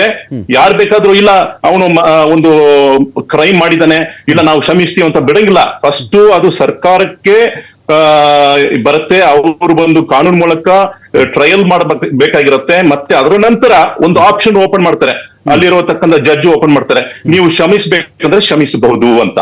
ಸೊ ಹಾಗಾಗಿ ಈ ವ್ಯವಸ್ಥೆ ಬಂದು ಭಾರತದಲ್ಲಿ ಇವತ್ತಿಗೆ ನಾವು ದಿಯಾ ಬಗ್ಗೆ ಮಾತಾಡ್ತಿದೀವಿ. ಹಾಗಾದ್ರೆ ನಾವು ಅದನ್ನ ಅಪ್ಲೈ ಮಾಡದೇ ಇರೋಕ್ಕೂ ಒಂದು ಕಾರಣ ಇದೆ. ಯಾಕಂತ ಹೇಳಿದ್ರೆ, ಬ್ರಿಟಿಷ್ ಕಾಮನ್ ಲಾವನ್ನು ನಾವು ಫಾಲೋ ಮಾಡುವ ಒಂದು ಕಾರಣಕ್ಕೋಸ್ಕರ ದಿಯಾವನ್ನು ನಾವು ಅಪ್ಲೈ ಮಾಡಕ್ ಆಗ್ತಿಲ್ಲ, ಅಷ್ಟೇ ಒಂದು ವಿಷಯ. ಓಕೆ. ಇನ್ನೊಂದು ಪಾಯಿಂಟ್ ಏನು ಬರ್ತಿದೆ ಇಲ್ಲಿ ಅಂತ ಹೇಳಿದ್ರೆ, ಈಗ ಅಲ್ಲಿನ ಸರ್ಕಾರ, ಆ ನಂತರದಲ್ಲಿ ಅಲ್ಲಿನ ನ್ಯಾಯಾಲಯ ಈ ಒಂದು ತೀರ್ಪನ್ನು ಕೊಟ್ಟಿದೆ ಅಂತ ನಾನು ಭಾವಿಸ್ತಾ ಇದ್ದೀನಿ. ಜೊತೆಗೆ ಇದೀಗ ಫೈನಲ್ ಆಪ್ಷನ್ ಅಂತ ಬರೋದು ದಿಯಾ ಅಥವಾ ಬ್ಲಡ್ ಮನಿ ವಿಚಾರಕ್ಕೆ ಸಂಬಂಧಪಟ್ಟಂತೆ. ಅವ್ರು ಬೇಕಾದ್ರೆ ದುಡ್ಡು ತೊಗೊಂಡು ಕ್ಷಮಿಸಿದ್ದೀನಿ ಅಂತ ಹೇಳಬಹುದು, ಆ ದುಡ್ಡನ್ನು ಬೇಕಾದರೂ ಅವ್ರು ಕಡಿಮೆ ಮಾಡಬಹುದು ಅನ್ನೋದು ಅವರ ಇಚ್ಛೆಗೆ ಬಿಟ್ಟಂಥ ವಿಚಾರ ಅಂತ ಆದಾಗಲೂ ಕೂಡ ನೋಡಿ, ಎಂಟೈರ್ MN ಅದರ ನಾರ್ದರ್ನ್ ಪಾರ್ಟ್ ಇದೆಯಲ್ಲ, ಯೆಮೆನ್ನ ಉತ್ತರ ಭಾಗ ಪ್ರೆಸೆಂಟ್ಲಿ ಹೌತಿ ಬಂಡುಕೋರರ ವಶದಲ್ಲಿ ಆ ಪ್ರದೇಶ ಇದೆ. ಜೊತೆಗೆ ಜನಾಂಗೀಯ ದಂಗೆಗಳಲ್ಲಾಗ್ತಾ ಇದೆ, ತುಂಬ ದಂಗೆಗಳಲ್ಲಿ ನಡೀತಾ ಇದೆ. ಇದರ ಮಧ್ಯೆ ಸನಾದಲ್ಲಿ ಸದ್ಯಕ್ಕೆ ನಿಮಿಷಪ್ರಿಯ ಜೈಲಲ್ಲಿರೋದು. ಅಂದರೆ ಅದೆಲ್ಲವೂ ಕೂಡ ಬಂಡುಕೋರ ವಶದಲ್ಲೇ ಇದ್ದಾಗ ಯಾವ ನ್ಯಾಯ ನಡೆಯುತ್ತೆ ಅಲ್ಲಿ? ಬಂಡುಕೋರು ಹೇಳಿದ್ದೇ ನ್ಯಾಯನ, ಇಲ್ಲ ಕೋರ್ಟ್ ಹೇಳಿದ ನ್ಯಾಯನ, ಇಲ್ಲ ಶರಿಯಾ ಹೇಳಿದ್ದ ನ್ಯಾಯನ? ಯಾವ ಥರ ಇದನ್ನು ಬಗೆಹರಿಸೋದು ಅಂತ ಉಮರ್ ಶರೀಫ್ ಅವರೇ? ಹೌದು, ಇದು ಒಳ್ಳೆ ಪ್ರಶ್ನೆ ಮಾಡಿದ್ರಿ. ಇವಾಗ ಬಂಡುಕೋರರಂತ ನಾವು ಕರೆಯುವಾಗ ಅವರು ಬಂದು ಹೂತೀಸು. ಇವತ್ತಿಗೆ ಏನಾಗ್ಬಿಟ್ಟಿದೆ, ಅಲ್ಲಿರತಕ್ಕಂತ ಹೂತೀಸ್ಗಳು ಕೆಲವು ಜಾಗವನ್ನು ವಶಪಡಿಸ್ಕೊಂಡು ಅವರು ಅಲ್ಲಿ ಆಡಳಿತನೇ ಮಾಡ್ತಾ ಇದ್ದಾರೆ. ಅಂದ್ರೆ ಬಂಡಕೋರರು ಅಂತ ಹೇಳುವ ಆ ಒಂದು ದರ್ಜೆಯಿಂದ ಒಂದು ಹೆಜ್ಜೆ ಮುಂದೆ ಹೋಗಿ ನಾವು ಇಲ್ಲಿಯ ಏನು ಒಂದು ಜಾಗವನ್ನು, ರಾಜ್ಯವನ್ನು ನಾವು ಆಡಳಿತ ಮಾಡ್ತಿದೀವಿ ಅಂತ ಆ ಒಂದು ರೆಕಗ್ನಿಷನ್ ಪಡ್ಕೊಂಡಿದ್ದಾರೆ. ಅಂದ್ರೆ ನಾವು ಒಪ್ಪಿಗೆ ಕೊಡೋದು ಬಿಡೋದು ಬೇರೆ ವಿಷಯ. ಇಂಟರ್ನ್ಯಾಷನಲ್ ಕಮ್ಯುನಿಟಿ ಅದಕ್ಕೆ ಒಪ್ಪಿಗೆ ಕೊಟ್ಟಿಲ್ಲ. ಇಂಟರ್ನ್ಯಾಷನಲ್ ಕಮ್ಯುನಿಟಿ ಹೂತೀಸ್ ಅನ್ನು ರೆಕಗ್ನೈಸ್ ಮಾಡಿಲ್ಲ. ಆದ್ರೆ ಅಲ್ಲಿರತಕ್ಕಂತಹ ಜನರು ಅದನ್ನ ರೆಕಗ್ನೈಸ್ ಮಾಡ್ಕೊಂಡು ಅವರ ಅಡಿಯಲ್ಲಿ ಇವತ್ತು ಒಂದು ವ್ಯವಸ್ಥೆ ನಡೀತಾ ಇದೆ. ಅವರ ಅಡಿಯಲ್ಲಿ ಇವತ್ತಿಗೆ ಒಂದು ಕಾನೂನು ವ್ಯವಸ್ಥೆ ಮತ್ತೆ ಅಲ್ಲಿರತಕ್ಕ ಜಡ್ಜ್ಮೆಂಟ್ ಕೊಡೋದು ಕೋರ್ಟ್ ಮೂಲಕ ಅದೆಲ್ಲ ನಡೀತಾ ಇದೆ. ಸೊ ಆದ್ರೂ ಕೂಡ ಆ ಬಂಡಕೋರರು ಅಂತ ಹೇಳ್ಕೊಳ್ಳುವ ಆ ಹೂತೀಸ್ಗಳು ಅವರು ಕೂಡ ಇದರಲ್ಲಿ ಮುಂದೆ ಬಂದು ಯಾವುದೇ ಒಂದು ನಿರ್ಧಾರವನ್ನು ತಗೊಳಕ್ಕೆ ಅವ್ರು ಕೂಡ ಅನುಮತಿ ಇರಲ್ಲ. ಯಾಕಂತ ಹೇಳಿದ್ರೆ ಇದು ಟೋಟಲಿ ಬಂದು ಆ ಫ್ಯಾಮಿಲಿಗೆ ಸಂಬಂಧಪಟ್ಟಂಗಾಗಿದೆ. ಆ ಒಂದು ಫ್ಯಾಮಿಲಿಗೆ ಅನ್ಯಾಯ ಆಗಿದೆ. ಏನೇ ಆಗಿರ್ಲಿ, ಎಷ್ಟೋ ನೆರೆಟಿವ್ ನಾವು ಕೇಳಿದ್ವಿ. ಒಟ್ನಲ್ಲಿ ನಿಮಿಷ ಕೈಯಲ್ಲಿ ಆ ಒಬ್ಬ ವ್ಯಕ್ತಿ ಸತ್ತೋಗಿದ್ದಾನೆ. ಹಾಗಾಗಿ ಅವರಿಗೆ ಅನ್ಯಾಯ ಆಗಿರೋ ಒಂದು ಕಾರಣಕ್ಕೋಸ್ಕರ ಅವರು ಯಾವತ್ತಿಗೆ ಮುಂದೆ ಬಂದು ಇಲ್ಲ ನಾವು ಕ್ಷಮಿಸ್ತೀವಿ ಅಂತ ಹೇಳೋವರೆಗೂ ಈ ಸಮಸ್ಯೆಗೆ ಯಾರು ಪರಿಹಾರವನ್ನು ಮಾಡ್ತಾರೆ ಅಂದ್ರೆ ನೋಡಕ್ಕಾಗಲ್ಲ.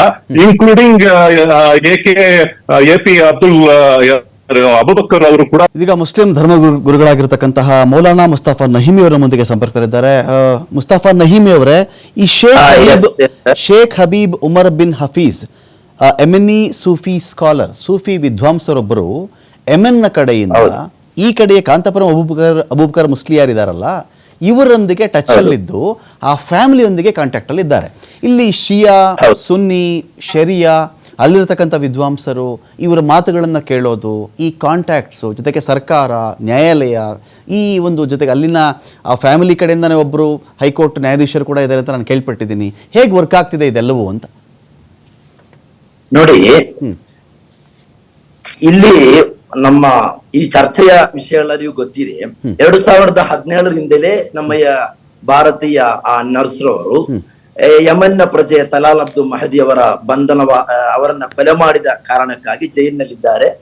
ಅವರು ಅದಕ್ಕೆ ಆರೋಪಿಯಾಗಿದ್ದಾರೆ. ಯಮನ್ ಅಧ್ಯಕ್ಷರು ರಶಾದ್ ಅಲ್ ಹರೀಮಿ ಅವರು ಮರಣದಂಡ ಅನುಮೋದಿಸಿದ್ದಾರೆ. ಇಲ್ಲಿ ವಿಷಯ ಏನು ಅಂತ ಹೇಳಿದ್ರೆ, ಭಾರತ ಸರ್ಕಾರ ಇದಕ್ಕೆ ಎಲ್ಲ ರೀತಿಯ ಪ್ರಯತ್ನವನ್ನ ಮಾಡಿದೆ. ಅವರನ್ನ ಬಿಡುಗಡೆ ಮಾಡುವುದಕ್ಕೆ ಮಾಡತಕ್ಕಂತಹ ಕೆಲಸಗಳನ್ನ ಭಾರತ ಕೂಡ ಮಾಡಿದೆ. ಇತ್ತೀಚೆಗೆ ಯಮನ್ನ ಪತ್ರಿಕೆಯನ್ನು ನೋಡಿದಾಗ ಅದು ಸ್ಪಷ್ಟ ಆಗ್ತದೆ ಎಲ್ಲಿ ಯಾವ ರೀತಿ ಕಾರ್ಯಚಟುವಟಿಕೆ ನಡೆಯುತ್ತಾ ಇದೆ ಅಂತ ಹೇಳಿ. ಯಮನ್ನ ಪತ್ರಿಕೆಯಲ್ಲಿ ಅದನ್ನ ಅನ್ನುವಂತಹ ಅವರ ಪತ್ರಿಕೆಯ ರಿಪೋರ್ಟ್ ಅನ್ನೇ ನಾನು ಮುಂದಿಡ್ತಾ ಇದ್ದೇನೆ. ಅವರು ಹೇಳ್ತಾರೆ ಏನು ಅಂತ ಹೇಳಿದರೆ, ಇರಾನ್ನ ವಿದೇಶಾಂಗ ಸಚಿವರಾದಂತಹ ಅಬ್ಬಾಸ್ ಮರಾಜಿ ಅವರು ಹೂತಿ ನಾಯಕರಾದಂತಹ ಹೂತಿ ನಾಯಕರುಗಳೊಂದಿಗೆ ಮಾತಾಡಿಕೊಂಡು, ಅಬ್ದುಲ್ ಸಲಾಂ ಅಂತ ನೇತೃತ್ವವರೊಂದಿಗೆ ಮಾತಾಡ್ತಾರೆ. ಯಾವಾಗ ಅವ್ರು ಮಾತಾಡ್ತಾ ಅಂತ ಹೇಳಿದ್ರೆ, ಮಸ್ಕತ್ನಲ್ಲಿ ಜೈಶಂಕರ್ ಅವರನ್ನ ಭೇಟಿ ಮಾಡಿದ ಬಳಿಕ, ಅಂದ್ರೆ ಇದೊಂದು 5-6 ತಿಂಗಳ ಮುಂಚೆಗಿನ ವಿಚಾರ ಇದು. ಭೇಟಿ ಮಾಡಿದ ಬಳಿಕ ಇವರನ್ನ, ಈ ನರ್ಸನ್ನ ಬಿಡುಗಡೆ ಮಾಡಬೇಕು ಅನ್ನುವಂತಹ ವಿಚಾರದಲ್ಲಿ ಹೋಗಿ ಅವರು ಮಾತಾಡ್ತಾರೆ. ಆ ಮಾತಾಡಿಕೊಂಡು ಹೇಳ್ತಾರೆ ನಿರೀಕ್ಷೆಗಳಿದೆ, ಆಗ್ಬಹುದು, ಕೆಲವೊಮ್ಮೆ ಅವ್ರ ಪರಿಹಾರ ಕೇಳಿ ಬಿಡುಗಡೆ ಆಗ್ಬಹುದು ಅಂತೆಲ್ಲ ಹೇಳಿದ ಬಳಿಕ ಕೊನೆಗೆ ಅವರೊಂದು ರಿಪೋರ್ಟ್ ಬರುತ್ತೆ. ವತಾಬ ಅಂತ ಹೇಳಿದ್ರೆ ಬಹಳ ನಿರಾಸೆ ಇದೆ ಅಂತ ಹೇಳಿದ್ರೆ, ವಲಾ ಅಲಾಕತ್ ಹಾದಿಯಲ್ ಅಮ್ರಿ ಮಅ ಸಿಯಾಸತಿ, ರಾಜಕೀಯದೊಂದಿಗೆ ಇದಕ್ಕೆ ಯಾವುದೇ ಒಂದು ಸಂಪರ್ಕವನ್ನು ಕಲ್ಪಿಸಲಿಕ್ಕೆ ಆಗ್ತಾ ಇಲ್ಲ. ಅದಾದ್ರು ಸುಪ್ರೀಂ ಕೋರ್ಟ್ ನಲ್ಲಿ ಕೂಡ ಕೇಂದ್ರ ಸರ್ಕಾರ ಹೇಳಿತಲ್ಲ, ಎಲ್ಲರಿಗೂ ಗೊತ್ತಿರತಕ್ಕಂಥ ವಿಚಾರ. ಅಂದ್ರೆ ಇಲ್ಲಿ 3ರಲ್ಲಿ ಒಂದೇ ಒಂದು ಪರಿಹಾರ ಇರುತ್ತೆ. ಅವರು ಮರಣದಂಡನೆ ವಿಧಿಸಿದ್ರೆ ಮರಣದಂಡನೆ ಮಾಡ್ಬೇಕಾಗತ್ತೆ. ಇಲ್ಲ ಅಂತ ಆದರೆ ಈಗ ನೀವು ಜಿಜಿಯಾ ಅಥವಾ ದಿಯಾ ಅಂತ ಕೊಡ್ತಿದ್ದೀರಲ್ಲ, ಕೊಟ್ಟುಕೊಂಡು ಅಂದ್ರೆ ಬ್ಲಡ್ ಮನಿ ಕೊಟ್ಟುಕೊಂಡು ಪರಿಹಾರವನ್ನು ಪಡಿಬೇಕಾಗತ್ತೆ. ಇಲ್ಲ ಅಂತಿದ್ರೆ ಅವರು ಆ ಸಂಬಂಧಿಕರಿಗೆ, ಉತ್ತರಾಧಿಕಾರಿಗಳಿಗೆ ಸಂಪೂರ್ಣ ಹಕ್ಕಿರತ್ತೆ, ಅವರಿಗೆ ಸುಮ್ಮನೆ ಕೂಡ ಕ್ಷಮಿಸಲಿಕ್ಕಿರುವಂತ ಅಧಿಕಾರ ಇರುತ್ತೆ. ಇಲ್ಲಿ ಕೇಂದ್ರ ಸರ್ಕಾರ ಎಲ್ಲಾ ಪ್ರಯತ್ನದ ಬಳಿಕ ಕೂಡ ಪತ್ರಿಕೆ ಅದೇ ಹೇಳ್ತಾ ಇದೆ, ಕೇಂದ್ರ ಸರ್ಕಾರದ ಎಲ್ಲ ಪ್ರಯತ್ನದ ಬಳಿಕ ಏನಾಗ್ತಾರೆ ಅಂತ ಹೇಳಿದ್ರೆ ಉಮರ್ ಬಿನ್ ಹಫೀಜ್ ರವರನ್ನು ಹಿಡಿದುಕೊಂಡು ಅಲ್ಲಿರತಕ್ಕಂತಹ ಕೆಲವೊಂದ ಆ ಕುಟುಂಬದವರನ್ನು ಕುಟುಂಬದವರನ್ನೇ ಸಂಪರ್ಕಿಸತಕ್ಕಂತ ಒಂದು ಪ್ರಯತ್ನ ನಡೆಯುತ್ತೆ.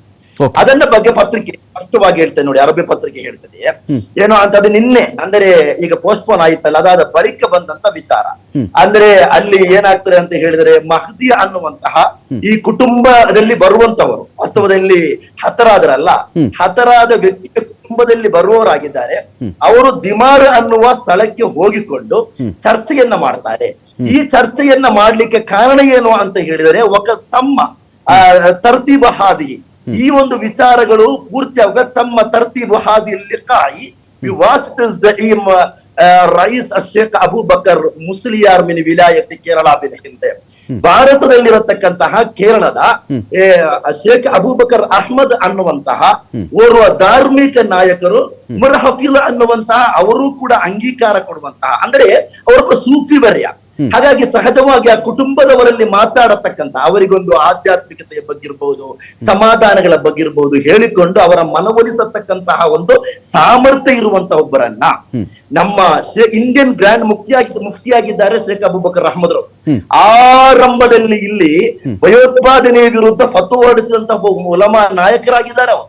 ಹಾಗಾಗಿ ಅವರಿಗೆ ವಿವಿಧ ರಾಜ್ಯಗಳೊಂದಿಗೆ, ರಾಷ್ಟ್ರದೊಂದಿಗೆ ಸಂಬಂಧ ಅವರಿಗೆ ಇದೆ. ಆ ವಿಚಾರವನ್ನು ಈ ಸಂದರ್ಭ ಹೇಳ್ಬೇಕಾದ ಅಗತ್ಯ ಇಲ್ಲ, ಎಲ್ರಿಗೂ ಗೊತ್ತಿರತಕ್ಕಂಥ ವಿಚಾರ. ಹಾಗಾಗಿ ಅವರು ಉಮರ್ ಹಫೀಜ್ ರವರನ್ನು ಹಿಡಿದುಕೊಂಡು ಈ ವಿಷಯ ಮಾಡಿದ್ರಿಂದಲೇ ಯಮನ್ ಪತ್ರಿಕೆ ಹೇಳ್ತಾ ಇದೆ ಇವತ್ತೊಂದು ಪೋಸ್ಟ್ಪೋನ್ ಆಗುವಂತ ಒಂದು ಸನ್ನಿವೇಶಕ್ಕೆ ಬಂದಿದೆ. ಮುಂದೆ ಈಗ ನಮ್ಗೆ ಹೇಳಲಿಕ್ಕಾಗಲ್ಲ ಇದು ಮರಣದಂಡನೆಯಿಂದ ವಿಮುಕ್ತಿ ಆಗ್ಬಹುದು ಅಂತ ಹೇಳಲಿಕ್ಕಾಗಲ್ಲ. ಆದ್ರೆ ಶೇಖ್ ಅಬೂಬಕರ್ ಅಹ್ಮದ್ ಅಂದ್ರೆ Indian grand Mufti AP Abubakar Musliyar ಈ ವಿಚಾರದಲ್ಲಿ ಪ್ರಯತ್ನ ಮಾಡಿದ್ದಾರೆ. ಅವರ ಆತ್ಮ ಮಿತ್ರರು ಅದೇ ರೀತಿ ವರ್ಲ್ಡಿನ ಇಂಪ್ಯಾಕ್ಟ್ ಆದಂತಹ 500 ವಿದ್ವಾಂಸರ ಪೈಕಿ ಅತ್ಯಂತ ಉನ್ನತ ಸ್ಥಾನದಲ್ಲಿರತಕ್ಕಂಥ ಉಮರ್ ಬಿನ್ ಹಫೀಜ್ ರವರೇ ಕೂತಿದ್ದಕ್ಕೆ ಹೇಳಿದ್ರಿಂದ ಒಂದು ಪರಿಹಾರ ಆಗುವ ನಿರೀಕ್ಷೆಯನ್ನು ನಾವು ಕಾಣ್ತಾ ಇದ್ದೇವೆ. ನನ್ನೊಂದಿಗೆ ಪ್ರೇಮಶೇಖರ್ ಅವರಿದ್ದಾರೆ, ಅಂತಾರಾಷ್ಟ್ರೀಯ ವಿದ್ಯಮಾನಗಳ ತಜ್ಞರು. ಪ್ರೇಮಶೇಖರ್ ಸರ್, ಸ್ವಾಗತ ನಿಮಗೆ ಈ ಒಂದು ಮಾತುಕತೆಗೆ. ನಮಸ್ತೆ. ಸರ್ ಪ್ರೇಮಶೇಖರ್ ಸರ್, ನಾವು ಇಲ್ಲಿ ಇದೊಂದು ತುಂಬಾ ಡಿಫಿಕಲ್ಟ್ ಆಗಿರತಕ್ಕಂಥ ಸಬ್ಜೆಕ್ಟ್ ಅಂತ ಕಾಣಿಸುತ್ತೆ ಇದು. ಯಾಕಂದರೆ ಯೆಮೆನ್ ಸರ್ಕಾರ ಇದೆ, ಇಲ್ಲಿ ಯೆಮೆನ್ನ ಕಾನೂನು ಇದೆ, ಶರಿಯಾ ಲಾ ಬರ್ತಾ ಇದೆ, ಭಾರತ ಯೆಮೆನ್ ಸಂಬಂಧ ಇದೆ, ರಾಜತಾಂತ್ರಿಕ ಸಂಬಂಧ ಅಷ್ಟಕ್ಕಷ್ಟೇ ಅನ್ನೋದು ವಿಷಯ ಗೊತ್ತಿರತಕ್ಕಂಥದ್ದು. ಇದರ ಮಧ್ಯೆ ಇರಾನ್ ಮಧ್ಯ ಪ್ರವೇಶ ಮಾಡಿರಬಹುದು ಅಥವಾ ಮಾಡದೇ ಇರಬಹುದು. ವಿಶೇಷವಾಗಿ ಇರಾನ್ನ ಸರ್ವೋಚ್ಚ ನಾಯಕ ಖಮೆನೈ ಇದ್ರೂ ಇರಬಹುದು, ಇಲ್ಲದೇ ಇದ್ರೂ ಇರಬಹುದು ಅಂತ ಒಂದು ವಿಷಯ ಇದೆ. ಈ ನಿಮಿಷ ಪ್ರಿಯ ಅಂತ ಒಂದು ಗಲ್ಲು ಶಿಕ್ಷೆ ವಿಚಾರದಲ್ಲಿ ಹೇಗೆ ಹ್ಯಾಂಡಲ್ ಮಾಡೋದು ಅಂತಾರಾಷ್ಟ್ರೀಯ ಮಟ್ಟದಲ್ಲಿ ಇದನ್ನ ಅಂತ? ಆಕ್ಚುಲಿ ಹೇಗೆ ಹ್ಯಾಂಡಲ್ ಮಾಡಬಹುದು ಅನ್ನೋ ಪ್ರಶ್ನೆ ಇನ್ಫ್ಯಾಕ್ಟ್ ಏನೋ ಪ್ರಯತ್ನ ಆಗಿರ್ಲಿಲ್ಲ ಅಂತ ಹೇಳಿದ್ರೆ ಬೆಳಿಗ್ಗೆ ಆಕೆ ಜೀವ ಹೊರಟೋಗಿರ್ತಾ ಇತ್ತು. ಓಕೆ, ಆದ್ರೆ ನಮ್ಮ ಈಗ ಇಷ್ಟೇ ಮಾತಾಡಿದಂತ ಮತ್ತು ಮಹನೀಯರು ಹೇಳಿದ ಪ್ರಕಾರ ನಮ್ಮ ಅಟಾರ್ನಿ ಜನರಲ್ ಸಹ ಸುಪ್ರೀಂ ಕೋರ್ಟ್ಗೆ ಮೊನ್ನೆ ಹೇಳೇ ಇದ್ದಾರೆ, ಯೆಮೆನ್ ನಲ್ಲಿ ಒಂದು ಸರಿಯಾದ ಸರ್ಕಾರ ಅಂತ ಇಲ್ಲ, ಅದ್ರ ಜೊತೆ ನಮ್ಗೆ ರಾಜತಾಂತ್ರಿಕ ಸಂಬಂಧ ಇಲ್ಲ, ನಾವು ಬೇರೆ ರಾಷ್ಟ್ರದ ಜೊತೆ ವರ್ತಿಸೋದಕ್ಕೆ ರೀತಿನಲ್ಲಿ ಅದ್ರ ಜೊತೆ ವರ್ತಿಸೋದಕ್ಕಾಗೋದಿಲ್ಲ ಅಂತ ಹೇಳ್ಬಿಟ್ಟಿದ್ದಾರೆ. ಇನ್ಫ್ಯಾಕ್ಟ್ UAE ನಲ್ಲೇ ಮತ್ತೊಬ್ಬರು ಭಾರತೀಯ ಮಹಿಳೆ ಶಹಜಾದ್ ಅಂತ ಕಾಣ್ತದೆ, ಆಕೆಗೆ ಫೆಬ್ರವರಿನಲ್ಲಿ ಮರಣದಂಡನೆ ಆಗೋಯ್ತು. ಇನ್ಫ್ಯಾಕ್ಟ್ ಆ ಸರ್ಕಾರದ ಜೊತೆನಲ್ಲಿ ನಮಗೆ ಒಳ್ಳೆ ಸಂಬಂಧ ಇದ್ದು ಎಲ್ಲ ವ್ಯವಹಾರ ತುಂಬ ಸ್ನೇಹ, ರಾಜತಾಂತ್ರಿಕ ಸಂಬಂಧ, ಆರ್ಥಿಕ ಸಂಬಂಧ ಎಲ್ಲವೂ ಚೆನ್ನಾಗಿದ್ರು ಸಹ ನಮ್ಮ ಸರ್ಕಾರ ಏನು ಮಾಡೋದಕ್ಕಾಗಿಲ್ಲ, ಆಕೆ ಜೀವ ಕಳ್ಕೊಂಡು ಹೋಯ್ತು. ಆಯ್ತಾ, ಆದ್ರೆ ಇಲ್ಲಿ ಏನಾಗಿದೆ ಅಂತ ಹೇಳಿದ್ರೆ ಸ್ಯಾಮ್ಯುಯಲ್ ಅನ್ನೋರ ಒಂದು ಪ್ರಯತ್ನವನ್ನ ಸೋಷಿಯಲ್ ಆಕ್ಟಿವಿಸ್ಟ್ ಅವರದನ್ನ ನಾವು ಆಕ್ಚುಲಿ ಗಮನಿಸಬೇಕಾಗಿದೆ. ಕೊನೆ ಪ್ರಯತ್ನ ಅಂತ ಅವರು ನೀವು ಹೇಳಿದ್ರಲ್ಲ ಇರಾನ್ ಇದು ಅಲ್ಲಿ ಇರಾನ್ ಮೂಲಕನೇ ಹೂತಿಗಳ ಮೇಲೆ ಇನ್ಫ್ಲೂಯೆನ್ಸ್ ಮಾಡೋದಕ್ಕೆ ಟ್ರೈ ಮಾಡಿ ಆ ಕಾರಣದಿಂದನೇ ಅದು ಶೇಖ್ ಹಬೀಬ್ ಉಮರ್ ಬಿನ್ ಹಾಫೀಜ್ ಅಂತ ಅವರ ಹೂತಿ ಲೀಡರ್, ತುಂಬಾ ರೆಸ್ಪೆಕ್ಟಬಲ್ ಲೀಡರ್ ಅವರು ಹೂತಿಗಳದ್ದು, ಅವರು ಆಕ್ಚುಲಿ ಮತ್ತೆ ಪ್ರವೇಶ ಮಾಡಿ ಅನಂತರ ಆಕ್ಚುಲಿ ಮೀಟಿಂಗ್ ಆದದ್ದು ಅವರ ನೇತೃತ್ವದಲ್ಲಿ ಅಥವಾ ಅವರ ಒಂದು ಕರೆದೋದ್ರಿಂದಾಗಿ ಆ ಒಂದು ಪ್ರಾಂತ್ಯದ ಗವರ್ನರ್, ಸಾಕ್ಷಿಯಾಗಿ ಚೀಫ್ ಜಸ್ಟಿಸ್ ಇದೆಲ್ಲ ಆಗಿ ಮೀಟಿಂಗ್ ಆಯ್ತು. ಮುಖ್ಯವಾದಂತದ್ದು ಏನು ಅಂತಂದ್ರೆ ನಿನ್ನೆ ಆದಂತ ಮೀಟಿಂಗ್ ನಲ್ಲಿ ಅದು ಮೃತ ವ್ಯಕ್ತಿಯ ತಾಯಿ ಸಹ ಇದ್ರು. ಇದುವರೆಗೂ ಮಾತುಕತೆ ನಡೀತಾ ಇದ್ದದ್ದು ಅವರ ಸಹೋದರನ ಜೊತೆ ಮಾತ್ರ. ಆತ ಇವನ್ ಬ್ಲಡ್ ಮನಿಗೂ ಒಪ್ಪುಕೊತಾ ಇರಲಿಲ್ಲ, ಏನಕ್ಕೂ ಒಪ್ಪಿರ್ಲಿಲ್ಲ. ನಿನ್ನೆ ಮೃತ ವ್ಯಕ್ತಿಯ ತಾಯಿ ಇದ್ರಲ್ಲ, ಅದು ಆಕ್ಚುಲಿ ಚೇಂಜ್ ಅನ್ನ ತಂದದ್ದು, ಅಂದ್ರೆ ಪೋಸ್ಟ್ಪೋನ್ ಆಗೋದಕ್ಕೆ ಮುಖ್ಯ ಕಾರಣ ಅದು.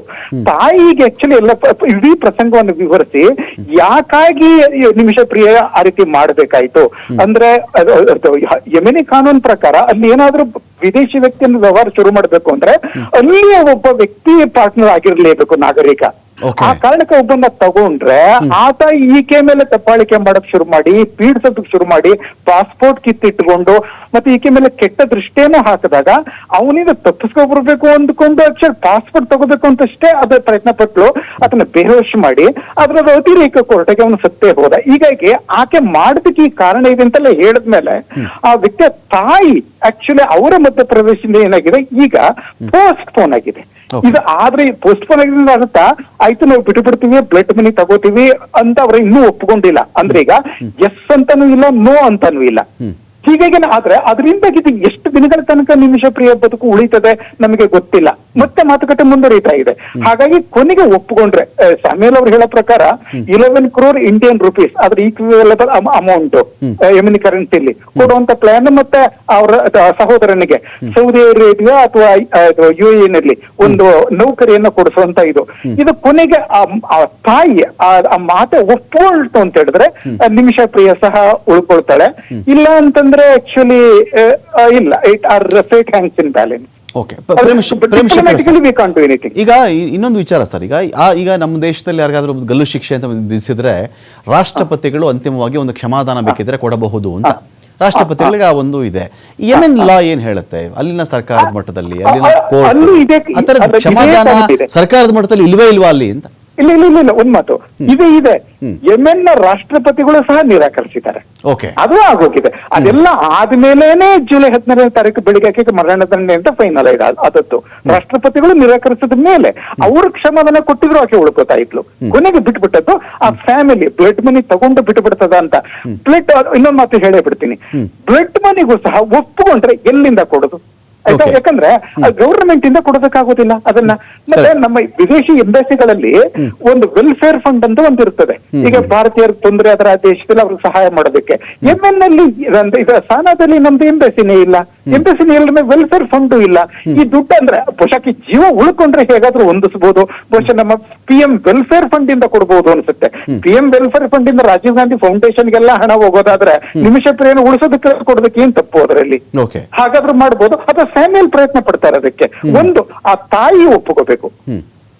ನನಗೆ ಇನ್ನೊಂದು ಮಾಹಿತಿ, ಈ ಫಂಡ್ ವಿಚಾರದಲ್ಲಿ ಭಾರತ ಸರ್ಕಾರ ಕೇಳಿದಾಗ್ಲೂ ಕೂಡ ನಿಮಿಷ ಪ್ರಿಯ ಫ್ಯಾಮಿಲಿಯವರು ನಮಗೆ ಸರ್ಕಾರದ ಕಡೆಯಿಂದ ಫಂಡ್ ಏನು ಅವಶ್ಯಕತೆ ಇಲ್ಲ, ನಾವು ಸಂಗ್ರಹ ಮಾಡ್ತಾ ಇದ್ದೀವಿ, ನಾವು ಅದನ್ನ ಫಂಡ್ ಅರೇಂಜ್ ಮಾಡಕ್ಕೆ ರೆಡಿ ಇದ್ದೀವಿ ಅಂತ ಮಾತು ಬಂದಿದೆ ಅಂತ ಸರ್. ಎಕ್ಸಾಕ್ಟ್ಲಿ, ಅದು ಅವ್ರು ಪ್ರಯತ್ನ ಮಾಡ್ತಾ ಇದ್ದಾರೆ. ಹೀಗಾಗಿ 11 crore ಅಫರ್ ಆಗಿರೋದು ಆ ಒಂದು ಧೈರ್ಯದಿಂದಾನೆ. ಸೊ ಅದ್ರ ಗೊತ್ತಿಲ್ಲ 11 crore ಇವ್ರು ಅಫರ್ ಮಾಡಿದ್ದಾರೆ, ಅವ್ರಷ್ಟು ಒಪ್ಕೋತಾರ ಅಥವಾ ಇನ್ನು ಜಾಸ್ತಿ ಮಾಡಿ ಕೇಳ್ತಾರ? ಮತ್ತೆ ಆಕ್ಚುಲಿ ಅದು ಸೌದಿ ಅರೇಬಿಯಾ ಅಥವಾ UAE ನಲ್ಲಿ ಜಾಬ್ ಕೊಡಿಸ್ತೀವಿ ಅನ್ನೋದಾದ್ರೆ ಅದನ್ನ ಫ್ಯಾಮಿಲಿಯೇ ಅಥವಾ ಫ್ಯಾಮಿಲಿ ಅವರೇ ಮಾಡೋದಕ್ಕಾಗೋದಿಲ್ಲ. ಅಲ್ಲಿ ಗವರ್ನಮೆಂಟ್ ಆಫ್ ಇಂಡಿಯಾ ಅದು ಇನ್ವಾಲ್ವ್ ಆಗ್ಲೇಬೇಕಾಗ್ತದೆ. ಬಹುಶಃ ಈಗ ನಾವು ಗವರ್ನಮೆಂಟ್ ಇದನ್ನ ರೂಲ್ ಔಟ್ ಮಾಡ್ಬಿಡೋದಕ್ಕಾಗೋದೇ ಇಲ್ಲ. ಇದ್ರ ಜೊತೆನಲ್ಲಿ ತುಂಬಾ ಬೇಜಾರಾದಂತ ಆದದ್ದು ಅಂತ ಹೇಳಿದ್ರೆ ನಮ್ಮ ನ್ಯಾಯಾಂಗದ ವರ್ತನೆ. ಆಕ್ಚುಲಿ ಇವತ್ತು ಬೆಳಿಗ್ಗೆ ಆಕೆ ಜೀವ ಹೊರಟೋಗ್ತಾ ಇತ್ತು. ಅವ್ರ ಮುಂದಿನ ವಿಚಾರಣೆ ಪೋಸ್ಟ್ಪೋನ್ ಮಾಡೋದು 15ನೇ ತಾರೀಕಿಗೆ, ಮೊನ್ನೆ ದಿನ. ಏನಾದ್ರೂ ಇದೆಯಾ ಸರ್? ಆಕ್ಚುಲಿ ಇಂಥದ್ದು ಅತೀಫ ಸೆಟಲ್ ಮಾಡಿದ ಬೇಲ್ ಕೊಡಿಸೋದಕ್ಕೋಸ್ಕರ ಸಂಜೆ ಹೊತ್ತು 10 ಗಂಟೆವರೆಗೆ 3 ಸಲ ಕೂತ್ಕೋತಾರೆ. ಟೆರರಿಸ್ಟ್ ಗಳಿಗೆ ಮರಣದಿಂದ ತಡೆದಕ್ಕೋಸ್ಕರ ಅದೇ ಮಧ್ಯರಾತ್ರಿ ಕೋರ್ಟ್ ಬಾಗಿಲು ತೆಗೀತದೆ. ಈಕೆಗೆ ಇನ್ಫ್ಯಾಕ್ಟ್ ಸ್ಯಾಮ್ಯುಯಲ್ ಪ್ರಯತ್ನ ಮಾಡ್ಲಿಲ್ಲ, ಆಕೆ ಹೊರಟೋಗಿ ಬಿಡ್ತಾ ಇದ್ಲು ಇವತ್ತು. ಆಯ್ತಾ? ಅದಾದ 2 ದಿನ ಉಮರ್ ಶರೀಫ್ ಅವರಲ್ಲಿ ನಂದು ಒಂದು ಪ್ರಶ್ನೆ ಇತ್ತು ಸರ್. ಈಗ ನಾನು ಗಮನಿಸ್ತಾ ಇದ್ದೆ ಇಡೀ ಒಂದು ಕಾನ್ವರ್ಸೇಷನ್ ಅನ್ನು, ಆಗ್ತಿರ್ತಕ್ಕಂಥ ಬೆಳವಣಿಗೆಯನ್ನು ನಿಮಿಷ ಪ್ರಿಯ ಗಲ್ಲು ಶಿಕ್ಷೆ ವಿಚಾರದಲ್ಲಿ.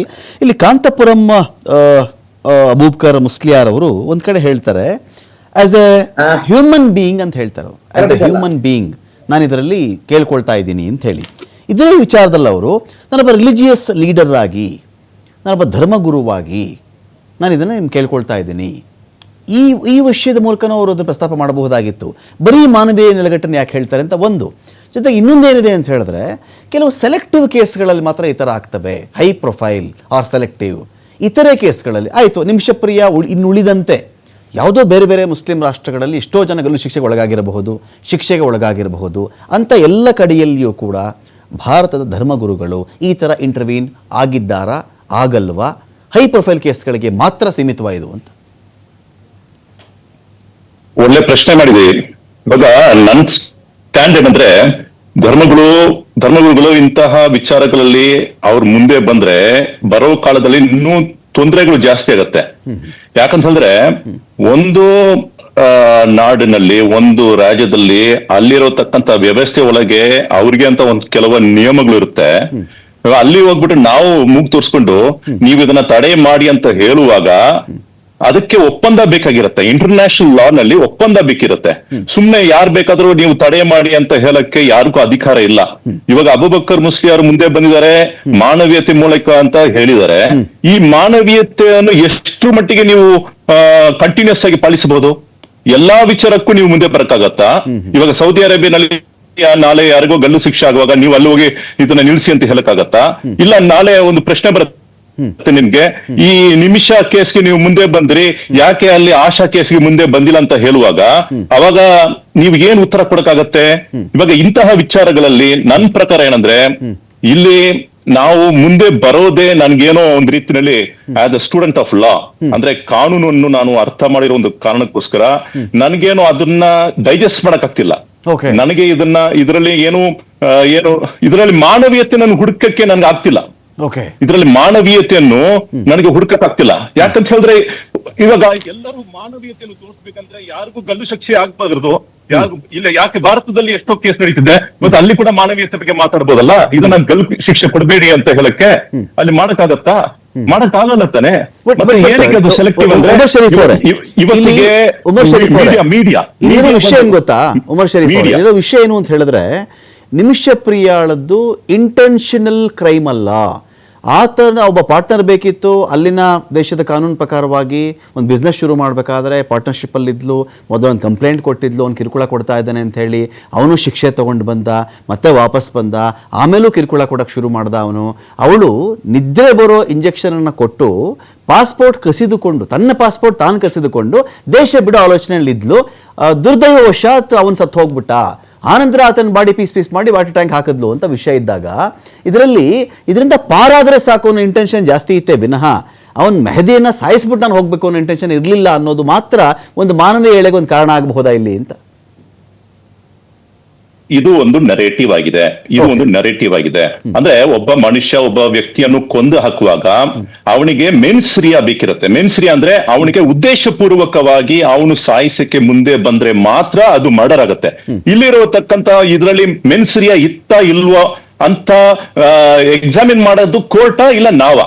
ಇವಾಗ ಎರಡು ಕಡೆ ಇವಾಗ ನಾವು ಮಾಡಕ್ಕಾಗ್ತದೆ. ನಾವು ಅದರ ಬಗ್ಗೆ ಚರ್ಚೆ ಮಾಡಿ ಇದರಲ್ಲಿ ಮೆನ್ಸ್ರಿಯಾ ಇತ್ತೋ ಇಲ್ವೋ ಅಂತ ನಾವು ಪರಿಶೀಲನೆ ಮಾಡಕ್ಕೆ ನಮಗೆ ಅನುಭವ ಕಡಿಮೆ ಇದೆ. ನಮ್ಮಲ್ಲಿ ಬೇಕಾಗಿರುವ ಬೇಸಿಕ್ ಫ್ಯಾಕ್ಟ್ಸ್ ಇಲ್ಲ ಇಲ್ಲಿ. ಹಾಗಾಗಿ ನನ್ನ ಪ್ರಕಾರ ಏನಂದ್ರೆ, ಒಂದು ವೇಳೆ ನಿಮಿಷ ಪ್ರಿಯಾಗೆ ಏನೋ ಒಂದು ಕಡೆ ಎಲ್ಲೋ ಒಂದ್ ಕಡೆ ಅವ್ನ್ ಕಿರುಕುಳ ಕೊಟ್ರು ಅಂದ್ರೆ, ಅವ್ನ್ ಏನೋ ಒಂದು ತೊಂದರೆ ಕೊಟ್ಟ ಅಂದ್ರೆ, ಇದಕ್ಕೆ ಮುಂಚೆ 2017 ಮುಂಚೆ ಏನಾದ್ರು ಆಧಾರಗಳಿವೆಯಾ? ಅಂದ್ರೆ ಅವ್ರು ಎಲ್ಲಾದ್ರೂ ಪೊಲೀಸ್ ಕಂಪ್ಲೇಂಟ್ ಕೊಟ್ಟುವಾಗಿ, ಇಲ್ಲ ಅವ್ರು ಬೇರೆ ಅವರ ಸಂಬಂಧಿಕರಿಗೆ ಇದ್ರ ಬಗ್ಗೆ ಕಂಪ್ಲೇಂಟ್ ಮಾಡಿರುವ ಹಾಗೆ, ಇಲ್ಲ ಇಂಡಿಯನ್ ಎಂಬಸಿಗೆ ಹೋಗಿ ಅವ್ರು ಏನ್ ಕಂಪ್ಲೇಂಟ್ ಕೊಟ್ರ, ಇಲ್ಲ NGO ಬರ್ದ್ರ, ಏನಾದ್ರು ಒಂದು ಆಧಾರ ಇದ್ರೆ ಅವಾಗ ಅದರ ಮೇಲೆ ನಾವು ಒಂದು ಕ್ರಮ ತಗೋಕ್ಕೆ ಸಾಧ್ಯ ಆಗತ್ತೆ. ಇಲ್ಲಿ ಈ ವಿಚಾರದಲ್ಲಿ ಎಲ್ಲ ಕೆಲವು ರೀತಿಯಲ್ಲಿ ಇದೆ, ಯಾವುದೇ ಆಧಾರ ಮೂಲಕ ಇಲ್ಲ. ಹಾಗಾಗಿ ಅವ್ನು ರೇಪ್ ಮಾಡಿರೋದಕ್ಕೆ ಫಾರೆನ್ಸಿಕ್ ಎವಿಡೆನ್ಸ್ ಇರ್ಬೇಕು, ಎವಿಡೆನ್ಸ್ ಡಾಕ್ಟರ್ ಸರ್ಟಿಫಿಕೇಟ್ ಇರಬೇಕು, ಇಲ್ಲ ಯಾವುದೇ ಒಂದು ಎವಿಡೆನ್ಷಿಯಲ್ ಪ್ರೂಫ್ ಇರಬೇಕು, ಫೋಟೋ ಇರಬೇಕು, ಡಿಜಿಟಲ್ ಮೀಡಿಯಾ ಮೂಲಕ ನಮ್ಗೆ ಪ್ರೂಫ್ ಬೇಕಾಗಿರುತ್ತೆ. ಸೊ ಅಂತದ್ದು ಯಾವುದೇ ಒಂದು ವಿಚಾರ ನಮ್ಮ ಮುಂದೆ ಬರದೇ ಇರುವಾಗ ನಾವು ಅದರ ಮೇಲೆ ನಾವು ತೀರ್ಮಾನ ತಗೊಳಕ್ಕೆ ನಾವು ಯಾರು ಅಂತ ನನ್ನ ಪ್ರಶ್ನೆ ಇರೋದು. Fine, good sir. ಈಗ ಮೌಲಾನಾ ಮುಸ್ತಫಾ ನಹೀಮಿ ಅವರೇ, ನಮ್ಮ ಪಾಯಿಂಟ್ ಇರೋದು ಇಲ್ಲಿ ನಿಮ್ಮ ಗುರುಗಳು ಆಸ್ ಎ ಹ್ಯೂಮನ್ ಬೀಯಿಂಗ್ ಅನ್ನೋ ಒಂದು ವರ್ಡನ್ನು ಬಳಸಿದ್ದಾರೆ. ನಿಮಿಷಪ್ರಿಯ ಎನ್ನುವ ಮಹಿಳೆ ವಿಚಾರದಲ್ಲಿ ಈ ಥರ ನಾವು ಪ್ರತಿ ಪ್ರಕರಣದಲ್ಲೂ ಕೂಡ ಇಂಟರ್ವ್ಯೂನ್ ಆಗಕ್ಕಾಗತ್ತಾ? ಇದರಲ್ಲೊಂದು ವಿಶೇಷ ಪ್ರಕರಣ ಅಂತ ಇದನ್ನು ಯಾಕೆ ಕನ್ಸಿಡರ್ ಮಾಡಬೇಕಾಗತ್ತೆ? ಇದ್ಯಾಕೆ ಸ್ಪೆಷಲ್ ಕೇಸ್ ಆಗುತ್ತೆ? ಒಂದು ಮರ್ಡರ್ ಕೇಸಪ್ಪ, ಪ್ರೂವ್ ಆಗಿದೆ, ಶಿಕ್ಷೆ ಆಗಿದೆ, ಇದನ್ನ ಯಾಕೆ ಸ್ಪೆಷಲ್ ಕೇಸ್ ಅಂತ ಟ್ರೀಟ್ ಮಾಡ್ತಾ ಇರೋದು ಅಂತ ನೋಡಿ. ಕಿಸಾಸ ಅಂತ ಇಸ್ಲಾಂ ಇದನ್ನ ಹೇಳತ್ತೆ, ಮಲಕುಂ ಫಿಲ್ ಕಿಸಾಸಿ ಹಯಾತುನ್. ಅಂದ್ರೆ ಒಬ್ಬರನ್ನು ಕೊಂದಾಗ ಅವರನ್ನು ಕೊಲ್ಲಬೇಕು, ಕೊಂದವರನ್ನು ಕೊಲ್ಲಬಹುದು ಅಂತ ಈ ಒಂದು ವ್ಯವಸ್ಥೆ, ಇಸ್ಲಾಮಿನ ವ್ಯವಸ್ಥೆ ಇರುತ್ತೆ. ಅದರಲ್ಲಿ ಹಲವಾರು ಜೀವಗಳನ್ನ ಉಳಿಸಲಿಕ್ಕೆ ಸಾಧ್ಯ ಆಗತ್ತೆ ಅನ್ನೋ ಒಂದು ನಿಲುವು, ಒಂದು ಕಾನ್ಸೆಪ್ಟ್. ಅದೇ ಸಂದರ್ಭದಲ್ಲಿ ಇನ್ನೊಂದು ವಿಚಾರ, ಅಲ್ಲಿ ವಾಸ್ತವದಲ್ಲಿ ನಮ್ಮ ಇಂಡಿಯನ್ ಗ್ರ್ಯಾಂಡ್ ಮುಫ್ತಿ ಅವರು ಮಾಡಿದ್ದು ಆ ಅಪರಾಧಿಯನ್ನ ರಕ್ಷಣೆ ಮಾಡುವುದು ಅಂತೇಳಿ ಮಾತ್ರ ಅಲ್ಲ, ಇನ್ನೊಂದು ವ್ಯವಸ್ಥೆ ಇರುತ್ತೆ. ಏನು ಅಂತ ಹೇಳಿದರೆ, ಅದೇ ನಾವು ಹೇಳಿದಾಗೆ ದಿಯಾ ತೆಗೆದುಕೊಂಡು ಆ ಕುಟುಂಬದವರಿಗೆ ಅವರನ್ನ ಮನ್ನಿಸತಕ್ಕಂತ ಒಂದು ವ್ಯವಸ್ಥೆ ಕೂಡ ಇದೆ. ಇಲ್ಲಿ ನೋವು ಯಾರಿಗಾಗತ್ತೆ? ಕೊಲೆಯಾಗಲ್ಪಟ್ಟಾದ್ರೆ ನೋವಾಗುವುದು ಆ ಕುಟುಂಬದವರಿಗೆ, ಅವರಿಗಾಗಿದೆ ನ್ಯಾಯ ಕೊಡ್ಬೇಕಾದದ್ದು. ಹಾಗಾಗಿ ಅವರಿಗೆ ನ್ಯಾಯ ಕೊಡುವಂತಹ ವಿಚಾರದಲ್ಲಿ ಉಸ್ತಾದ್ ಇನ್ನೊಂದು ಅಧ್ಯಾಯವನ್ನ ಅಲ್ಲಿ ತೆರೆದುಕೊಟ್ಟಿದ್ದಾರೆ. ಎರಡನೇದಾಗಿ ನೀವು ಕೇಳುವಂತದ್ದು, ಇದ್ಯಾಕೆ ಒಂದು ವಿಶೇಷ ಕೇಸ್ ಅಂತ ನೀವು ಅರ್ಥ ಮಾಡ್ಬೇಕು. 2017ರಲ್ಲಿ ಜೈಲಲ್ಲಿ ಆಗಿದ್ದಾರೆ ಅವರು. ಅದಾದ ಬಳಿಕ ಎಲ್ಲ ರೀತಿಯ ಪ್ರಯತ್ನಗಳನ್ನ ಕೂಡ ಮಾಡಲಾಗ್ತದೆ. ಅದು ಒಂದು ವಿಶೇಷವಾದ ತರಂಗವನ್ನೇ ಸೃಷ್ಟಿಸುತ್ತದೆ. ಹಿಂಸಾಪ್ರಿಯ ಅನ್ನುವ ವಿಚಾರ ಚರ್ಚೆಗಳು ನಿರಂತರವಾಗಿ ನಡೆಯುತ್ತದೆ, ಹಲವಾರು ಶ್ರಮಗಳಾಗತ್ತೆ.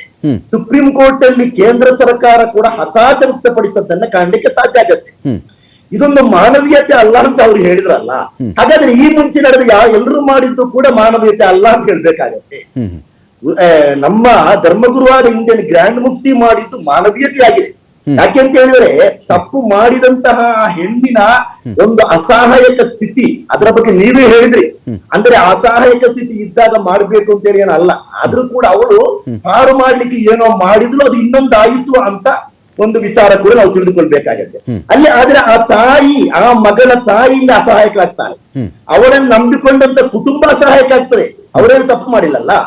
ಸೊ ಎಲ್ಲ ಅರ್ಥಗಳಲ್ಲಿಯೂ ಕೂಡ ಇನ್ನೊಂದು ವಿಚಾರ, ಇಡೀ ಭಾರತ ಸರ್ಕಾರಕ್ಕೆ Indian grand mufti Sultan AP ಉಸ್ತಾದ್ರವರ ವಿದೇಶ ಸಂಬಂಧ ಸಂಪರ್ಕಗಳು ಎಷ್ಟೊಂದು ಗುಣಾತ್ಮಕವಾಗಿದೆ, ಅದು ಎಷ್ಟೊಂದು ಕಾನೂನಾತ್ಮಕವಾಗಿದೆ ಎಲ್ಲರೂ ಕೂಡ ತಿಳಿದಂತ ವಿಚಾರ. ಇತ್ತೀಚೆಗೆ ಸನ್ಮಾನ್ಯ ಪ್ರಧಾನ ಮಂತ್ರಿಯವರು ಕೂಡ, ನಮ್ಮ ಮೋದಿಜಿಯವರು ಕೂಡ ಜೋರ್ಡಾನ್ ಅಂತ ಕಾಣುತ್ತೆ ಎಲ್ಲ ಸರಿಯಾಗಿದ್ರೆ, ಅಲ್ಲಿಯ ಮುಖ್ಯಸ್ಥರು ಬಂದಾಗ, ಅಲ್ಲಿನ ವಿದೇಶದ ಸಚಿವರುಗಳು, ಇನ್ನಿತರ ದೊಡ್ಡ ಜನರುಗಳು ಬಂದಾಗ ಈ ಉಸ್ತಾದನ್ನ ಕರೆಸಿ ಮಾತಾಡಿದ್ದು ಕಾಣ್ಲಿಕ್ಕೆ ಸಾಧ್ಯ ಆಗ್ತದೆ. ಮಲೇಷ್ಯಾಕ್ಕೆ ನೇರವಾಗಿ ಕರೆಸಿಕೊಂಡು ಮಾತಾಡಿದ್ದು ಕೂಡ ನಮ್ಗೆ ಗೊತ್ತಾಗುವಂತ ವಿಚಾರಗಳು. ಈ ರೀತಿ ಒಂದು ಯಮನ್ನ ಸೂಫಿ ಆಲಿಮ್, ಇಲ್ಲಿ ಯಾಕೆ ಅವರು ಹೆಚ್ಚು ಪ್ರವೇಶ ಆಯಿತು ಅಂತ ಹೇಳಿದ್ರೆ, ಯಮನ್ ನಲ್ಲಿರತಕ್ಕಂತಹ ಸೂಫಿಯಾದ ಒಬ್ಬ ವಿದ್ವಾಂಸರಾಗಿದ್ದ ಉಮರ್ ಹತ್ಯೆ, ಅವರೊಂದಿಗೆ ಉಸ್ತಾದರಿಗೆ ಒಳ್ಳೆಯ ಸಂಪರ್ಕಗಳಿದೆ, ಸಂಬಂಧಗಳಿದೆ. ಹಾಗಾಗಿ ಉಸ್ತಾದ್ ಏನ್ ಮಾಡಿದ್ರು ಅಂತ ಹೇಳಿದ್ರೆ, ಇಂಥ ವಿಚಾರದಲ್ಲಿ ಸರ್ಕಾರನೇ ಹೇಳ್ತಾರೆ ವಲ ಅಲಾಕತ, ನಮ್ಗೆ ಒಂದು ಅಂದ್ರೆ ರಾಜಕೀಯ ಶಕ್ತಿಗಳಿಗೆ ಇದರ ಯಾವುದೇ ಸಂಬಂಧ ಸಂಪರ್ಕಗಳಿಲ್ಲ ಅಂತ ಅಲ್ಲಿನ ಪತ್ರಿಕೆನೇ ಬರೆದಿತ್ತು. ಅಂದ್ರೆ ಅಲ್ಲಿನ ವಿದೇಶಾಂಗ ಸಚಿವರನ್ನೇ ಹೇಳಿದ್ರು, ಇರಾನ್ ವಿದೇಶಾಂಗ ಸಚಿವರು ಹೇಳಿದ್ದನ್ನ ಪತ್ರಿಕೆ ಕೊಟ್ಟಿತ್ತು. ಈ ಸಂದರ್ಭದಲ್ಲಿ ಅಲ್ಲಿ ಯಾವುದು ಕೆಲಸ ವರ್ಕೌಟ್ ಆಗತ್ತೆ ನೋಡಿ, ಅಲ್ಲಿ ಮಾನವೀಯ ದೃಷ್ಟಿಯಲ್ಲಿ ಒಬ್ಬ ಧರ್ಮಗುರು ಆ ನೊಂದಂತಹ ಕುಟುಂಬಕ್ಕೆ ಕೊಡತಕ್ಕಂತಹ ಸಲಹೆಗಳು ಏನಿದೆಯೋ ಆ ಸಲಹೆಗಳು ಮಾತ್ರ ವರ್ಕೌಟ್ ಆಗತ್ತೆ.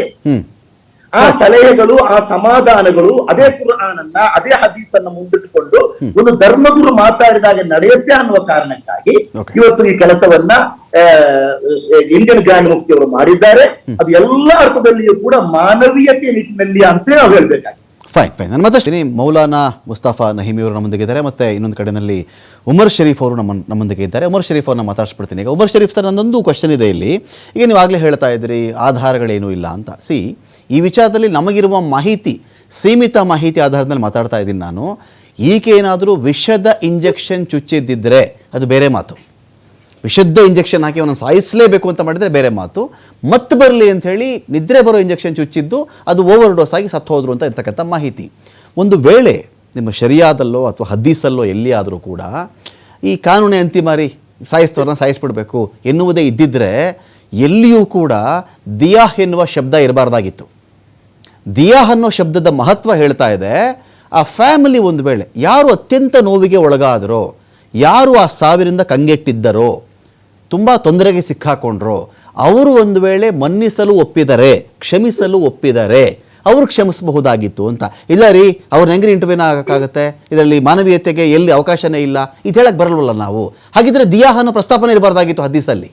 ಸೊ ಈ ಪ್ರಸ್ತಾಪ ಬಂದ ಮೇಲೆ ಒಂದು ಕ್ಷಮೆ ಒಂದು ಟ್ರೈ ಮಾಡ್ತಾ ಇದ್ದಾರೆ. ಇಲ್ಲಿ ಇನ್ನೊಂದು ಕಡೆ ಆಗಲೇ ಇವರು ಹೇಳ್ತಾ ಇದ್ರು, ಮುಸ್ತಫಾ ನಹಿಮಿ ಅವರು ಹೇಳ್ತಾ ಇದ್ರು, ಇಲ್ಲಿ ನಾವು ಬರೀ ನಿಮಿಷ ಪ್ರಿಯ ಮುಖ ನೋಡೋದಲ್ಲ, ನಿಮಿಷ ಪ್ರಿಯಾಳ ಕುಟುಂಬ ನೋಡ್ಬೇಕು, ನಾವು ಅವ್ರ ತಾಯಿ ನೋಡಬೇಕು, ಅವಳಿಗೆ ಮಕ್ಕಳಿದ್ರೆ ಮಕ್ಕಳನ್ನು ನೋಡಬೇಕು, ಆ ಕುಟುಂಬದ ಮೇಲಾಗುವ ಪರಿಣಾಮವನ್ನು ಗಮನಿಸಬೇಕು. ಯಾವಾಗ ಇದನ್ನು ಬೇರೆ ಯಾರು ಡಿಸೈಡ್ ಮಾಡಿ ಅಂತ ಅಲ್ಲದೆ ಇದ್ದರೆ, ಯಾರು ಸತ್ತು ಹೋದ್ರೆ ಅವ್ರ ಫ್ಯಾಮಿಲಿ ಕಡೆಯಿಂದ ಚೆಕ್ ಮಾಡ್ಕೊಂಡಾಗ ಅವ್ರು ಕ್ಷಮಿಸಿದ್ರೆ ಓಕೆ ಅಲ್ವಾ ಅಂತ. ಇದ್ರಲ್ಲಿ ಪ್ರಾಬ್ಲಮ್ ಇದೆಯಾ ಯಾರಿಗಾದ್ರೂ ಇಲ್ಲಿ ಅಂತ?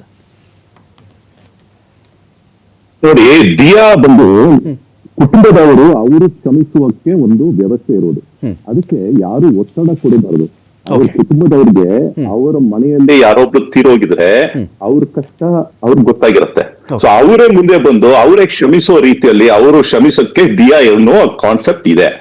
ಆದ್ರೆ ಬೇರೆಯವರೆಲ್ಲ ಬಂದು ಮುಂದೆ ಬಂದ್ಬಿಟ್ಟು ಮೀಡಿಯೇಟ್ ಮಾಡ್ಕೊಂಡು ಅವ್ರಿಗೆ ಒತ್ತಡ ಕೊಡುವಂತ ರೀತಿಯಲ್ಲಿ ದಿಯಾವನ್ನು ಒಂದು ರೀತಿಯಲ್ಲಿ ಅವ್ರ ಮೂಲಕ ತಗೊಳ್ಳೋದಿದೆಯಲ್ಲ, ಇದು ಶರಿಯಾದಲ್ಲಿ ನಾನು ಎಲ್ಲೂ ಓದಿಲ್ಲ, ಇಂಥದ್ದು ನಾನು ಓದಿಲ್ಲ. ಅದಕ್ಕೆ ಮಾರಾಗಿ ಬೇರೆ ಒಂದು ವಿಚಾರ ಹೇಳ್ಕೊಳ್ತೀನಿ. ಪ್ರವಾದಿಯ ಕಾಲದಲ್ಲಿ ಒಬ್ಬ ವ್ಯಕ್ತಿ, ಒಬ್ಬ ಹೆಂಗಸು, ಒಂದು ಹೈ ಕ್ಲಾಸ್ ಹೆಂಗಸು ಅವರು ಕಳ್ತನ ಮಾಡಿರ್ತಾರೆ.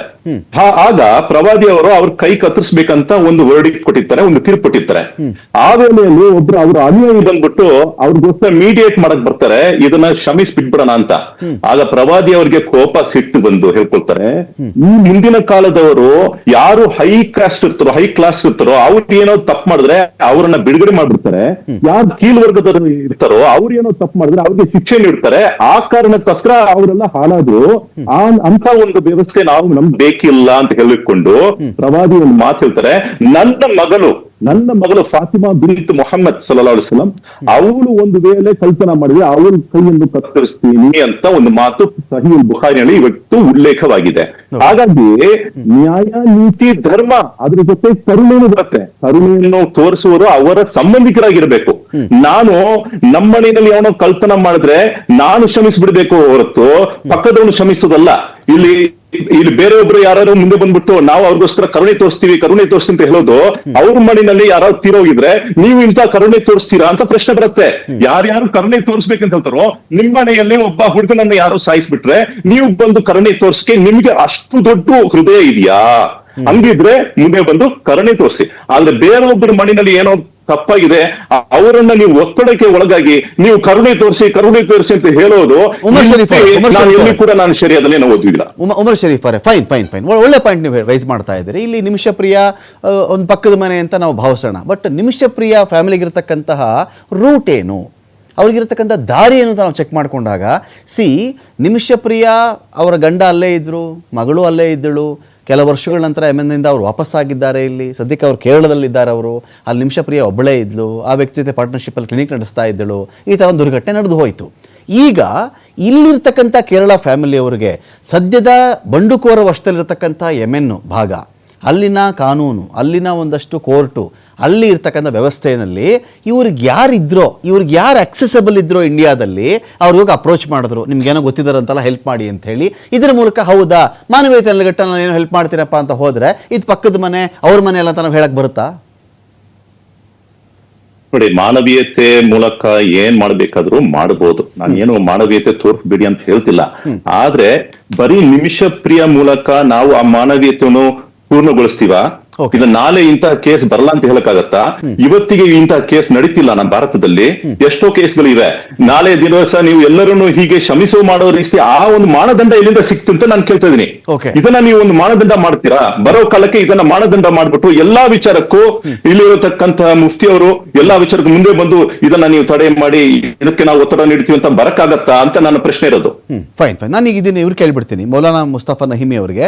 ಇದು ಹೇಗೆ ಸರ್? ಈಗ ಪಕ್ಕದ ಮನೆ, ಈಗ ನಾವು ಇದನ್ನ ಇನ್ನೊಂದು ಆ್ಯಂಗಲ್ ನಾವು ಚೆಕ್ ಮಾಡಬಹುದು. ನಾನು ಅದನ್ನು ಅಲ್ಲಿವರೆಗೂ ಹೋಗಲ್ಲ ನಾನು, ಆದರೆ ಹೇಳ್ಬಿಡ್ತೀನಿ. ನಿಮಿಷ ಪ್ರಿಯ ಕ್ರಿಶ್ಚಿಯನ್ ಫ್ಯಾಮಿಲಿ, ಇವರಿಗೆ ಗ್ರ್ಯಾಂಡ್ ಮುಫ್ತಿ ಅವರು ಮುಸ್ಲಿಂನಲ್ಲಿ ಧಾರ್ಮಿಕ ದೊಡ್ಡ ಗುರುಗಳಿದ್ದಾರೆ. ಈ ಕಡೆ ಯೆಮೆನ್ನಲ್ಲೂ ಕೂಡ ಮುಸ್ಲಿಂ ಸಮುದಾಯದ ಆಳ್ವಿಕೆಗಳಿವೆ ಅಲ್ಲಿ. ಹೀಗಿದ್ದಾಗ ಈ ಥರ ಇನ್ನೊಂದು ಧರ್ಮದ ವಿಚಾರದಲ್ಲಿ ಇಂಟರ್ವ್ಯೂನ್ ಆಗಬಾರ್ದು ಅಂತನಾ ಇದು? ಇನ್ನು ಮುಂದಕ್ಕೆ ಯಾವ್ಯಾವ ದೇಶದಲ್ಲಿ ಎಲ್ಲೆಲ್ಲೇ ಈ ಥರ ಗಲ್ಲು ಶಿಕ್ಷೆ ಇನ್ನೊಂದು ಪ್ರಾಬ್ಲಮ್ ಆದಾಗಲೆಲ್ಲರೂ ಕೂಡ ಗ್ರ್ಯಾಂಡ್ ಮುಫ್ತಿಯವರು ಎಂಟ್ರಿ ಆಗ್ತಾರಾ ಅಂತ ಈ ಕ್ವಶನ್ ಅಂತ. ನೋಡಿ, ನಮ್ಮ ಉಮರ್ ಶರೀಫ್ ಅವರು ಮಾತಾಡುವಾಗ ಹೇಳಿದ್ರು, ಅಂದ್ರೆ ಅದು ಮಾನವೀಯತೆಯ ಈ ಒಂದು ಪ್ರತಿಕಾರ ತೆಗಿಬೇಕಾದದ್ದು ಕಿಸಾಸ್ ಆಗಿರ್ತದೆ. ಆದ್ರೆ ಈ ಕಿಸಾಸ್ ಅನ್ನುವಂತದ್ದನ್ನ ನಿಯಮ ಹೇಳುವಾಗ ಅವರು ಪ್ರವಾದಿವರ ಚರಿತ್ರೆಗಳನ್ನೆಲ್ಲ ಹೇಳಿದ್ರು. ಆದ್ರೆ ಇಸ್ಲಾಂ ಏನ್ ಹೇಳುತ್ತೆ ಅಂತ ಹೇಳಿದ್ರೆ, ವಾಸ್ತವದಲ್ಲಿ ಮೂಜಿಬಾತುಲ್ ಕಿಸಾಸ್, ಯಾವಾಗ ಈ ಕೊಂದವರನ್ನು ಕೊಲ್ಬೇಕು ಅಂತ ಹೇಳುದು ಪ್ರತಿ ಕಿಸಾಸ್ ಅಂತ ಹೇಳುತ್ತೆ. ಈ ಪ್ರತಿಕಾರ ತೆಗಿಬೇಕಾದದ್ದು ಯಾವಾಗ ಅದು ಅಲ್ ಕತಲ್ ಅಮ್ದ್, ಅದು ಕೂಡ ಅದು ಏನಾಗಿ ಇದ್ರೆ ಅಂತ ಹೇಳಿದರೆ ಅವರು ಆ ಮನಸ್ಸಾರೆ ಕೊಲ್ಲೇಬೇಕು ಅನ್ನುವಂತಹ ತೀರ್ಮಾನದೊಂದಿಗೆ ಕೊಲೆ ಮಾಡಿದ್ರೆ ಮಾತ್ರ. ಇಲ್ಲೊಂದು ಆಪ್ಷನ್ ಹೇಳ್ತಾ ಇದೆ, ಕೊಟ್ಟಂತಹದ್ದು ಸ್ವಲ್ಪ ಹೆಚ್ಚಾಯಿತು ಹೋಯಿತು, ಹಾಗಾಗಿ ಅದು ಆಗಿದೆ ಅನ್ನೋ ಒಂದು ಸಾಧ್ಯತೆಗಳ ಬಗ್ಗೆ ಹೇಳಲಾಗ್ತದೆ. ಹಾಗಾಗಿ ಅಲ್ಲಿ ಮಾನವೀಯತೆಯ ನಿಟ್ಟಿನಲ್ಲಿ ಅವಳಿಗೆ ಅನುಕಂಪವನ್ನ ಮಾಡೋದು ಒಮ್ಮೆಯೂ ಕೂಡ ತಪ್ಪಾಗುವುದಿಲ್ಲ. ಎರಡನೇದಾಗಿ ಈ ವಿಚಾರಕ್ಕೆ ವಾಸ್ತವದಲ್ಲಿ ಇದನ್ನ ಕ್ಷಮಿಸಬೇಕಾದವರು ಯಾರು, ಅವರು ಕೂಡ ಆ ಬಗ್ಗೆ ಹೇಳುವಾಗ ಹೇಳ್ತದೆ ಔಲಿಯಾ ಇದ್ದಮಿ, ಅಂದ್ರೆ ರಕ್ತದ ಅರ್ಹರು ಯಾರು, ಅಂದ್ರೆ ಯಾರ ಕುಟುಂಬದವರು, ಯಾರ ಉತ್ತರಾಧಿಕಾರಿಗಳು, ಯಾರಿಗೆ ಇದರಿಂದ ನೋವಾಗಿದೆ, ಯಾರಾಗಿದ್ದಾರೆ ಹತರಾಗಲ್ಪಟ್ಟವರ ಕುಟುಂಬ, ಅವರಾಗಿದ್ದಾರೆ ರಕ್ತದ ಅರ್ಹರು, ಅವರಿಗೆ ಇದನ್ನು ಕ್ಷಮಿಸಲಿಕ್ಕೆ ಎಲ್ಲಾ ರೀತಿಯ ಹಕ್ಕು ಇದೆಯಾ ಅಂತ ಇಸ್ಲಾಂ ಹೇಳುತ್ತೆ. ಸೊ ಇಲ್ಲಿ ನಮ್ಮ ಇಂಡಿಯನ್ ಗ್ರ್ಯಾಂಡ್ ಮುಫ್ತಿ AP ಉಸ್ತಾದರವರು ಇಲ್ಲಿ ಮಾಡಿದವರು ಕ್ರೈಸ್ತನು ಅಂತ ನೋಡಿಕೊಂಡು ಅದ್ಯಾವುದು ಕೂಡ ಅಲ್ಲ. ಇಲ್ಲಿ ಭಾರತೀಯರ ಬಯಕೆಯಾಗಿತ್ತು ಅವರು ಹೊರ ಬರಬೇಕು ಅನ್ನುವಂತಹದ್ದು, ಅವರ ವಿಚಾರಗಳು, ಅವರ ಕಷ್ಟಗಳು, ಅವರು ಯಾಕಾಗಿ ಸಂಕಟಕ್ಕೆ ಸಿಲುಕಿದ್ರು ಅನ್ನೋದರ ಬಗ್ಗೆ ಮಾಧ್ಯಮ ಕೊಡುತ್ತಿರತಕ್ಕಂತಹ ವರದಿಗಳು ಕಳೆದ 2017ರಿಂದ ನಾವು ಕೇಳ್ತಾ ಇದ್ವಿ. ಸೊ ಹಾಗಾಗಿ ಎಲ್ರಿಗೂ ಕೂಡ ಏನಿತ್ತು ಅಂತ ಹೇಳಿದ್ರೆ ಮಾಡಿದ್ದಾರೆ ಇರ್ಬೋದು ತಪ್ಪು, ಆದ್ರೆ ಅವ್ರು ಕೊಲೆ ಮಾಡ್ಲಿಕ್ಕೆ ಹೋದದ್ದಲ್ಲ ಅನ್ನೋ ಒಂದು ವಿಚಾರ ಒಂದು ಕಡೆ ಇರುತ್ತೆ. ಇನ್ನೊಂದು ಕಡೆ ಬಡ ಕುಟುಂಬದ ವಿಚಾರಗಳು ಬರ್ತದೆ. ಆ ಸಂದರ್ಭದಲ್ಲಿ ಅವಳನ್ನ ರಕ್ಷಣೆ ಮಾಡಿದ್ರಿಂದ ಏನು ನಷ್ಟ ಆಗತ್ತೆ, ಇಲ್ಲಿ ಒಂದು ವಿಚಾರ ಅರ್ಥ ಮಾಡ್ಬೇಕಿಲ್ಲ. ಅವರು ಭಾರತದ ಬಗ್ಗೆ ಮಾತಾಡಿ ನಾವು ಒಮ್ಮೆ ಹೇಳಲ್ಲ, ಎವಿಡೆನ್ಸ್ ಅನ್ನ ತಿರುಚಿ ಹಾಕಿಕೊಂಡು ಅಥವಾ ಅಲ್ಲಿ ಪ್ರವಾದಿ ಸಲ್ಲಲ್ಲಾಹು ಅಲೈಹಿ ವಸಲ್ಲಮರ ಘಟನೆಯನ್ನು ನಾವು ಉತ್ತರಿಸಿದ್ರು, ಅಲ್ಲಿ ನಾವು ಅಲ್ಲಿಂದಲೇ ಸ್ಪಷ್ಟ ಆಗತ್ತೆ, ಪ್ರಭಾವವನ್ನ ಬಳಸಿಕೊಂಡು ಅಲ್ಲ, ದೊಡ್ಡ ನಾಯಕರು, ರಾಜಕೀಯ ನಾಯಕರ ಮಕ್ಕಳು ಮಾಡಿದ್ರೆ ತಪ್ಪಲ್ಲ, ಹಾಗಾಗಲ್ಲ. ಇಲ್ಲಿ ನೋಡಿ, ನಿಮಿಷಪ್ರಿಯ ಅನ್ನೋವಳಿಗೆ ಅದೇ ಯಾವುದೇ ಬೆಂಬಲಗಳಿಲ್ಲ. ಅವಳು ಯಾವುದಾದ್ರೂ ಒಂದು ಅಂಬಾಸಿಡರ್ ಮಗಳಲ್ಲ, ಅವಳು ಭಾರತದ ಒಂದು ಗ್ರಾಮದ ಒಂದು ಬಡ ಕುಟುಂಬದಲ್ಲಿ ಬಂದವಳು. ಅವಳ ಬಗ್ಗೆ ಕರುಣ ತೋರುವಾಗ ಇಲ್ಲಿ ಯಾವುದೇ ಇನ್ನೊಂದು ಮಾಮಲಗಳ ಬಗ್ಗೆ ಮಾತಾಡ್ಲಿಕ್ಕಿಲ್ಲ, ಇನ್ನೊಂದು ಹಿನ್ನೆಲೆ ಬಗ್ಗೆ ಮಾತಾಡ್ಲಿಕ್ಕಿಲ್ಲ. ಇಲ್ಲಿ ಅವಳು ಬಡಪಾಯಿ ಓರ್ವ ಭಾರತೀಯ ಗೃಹಿಣಿ ಅನ್ನೋದನ್ನ ಬಿಟ್ರೆ ಇನ್ನೇನು ಕೂಡ ಅವಳ ಬಗ್ಗೆ ಹೇಳಲಿಕ್ಕಿಲ್ಲ. ಅಂತಹ ಸಂದರ್ಭಗಳಲ್ಲಿ ಇನ್ನೊಂದು ಅವಕಾಶ ಇದೆಯಾ ಅಂತ ಕುಟುಂಬದವರಿಗೆ ಹೇಳ್ಬೇಕಾಗತ್ತೆ. ಯಾಕಂತ ಹೇಳಿದ್ರೆ ಪ್ರತಿಕಾರ ಅಂತೇಳಿ ಪ್ರೆಷರ್ ಹೈ ಆಗಿರತಕ್ಕಂಥ ಸಂದರ್ಭ.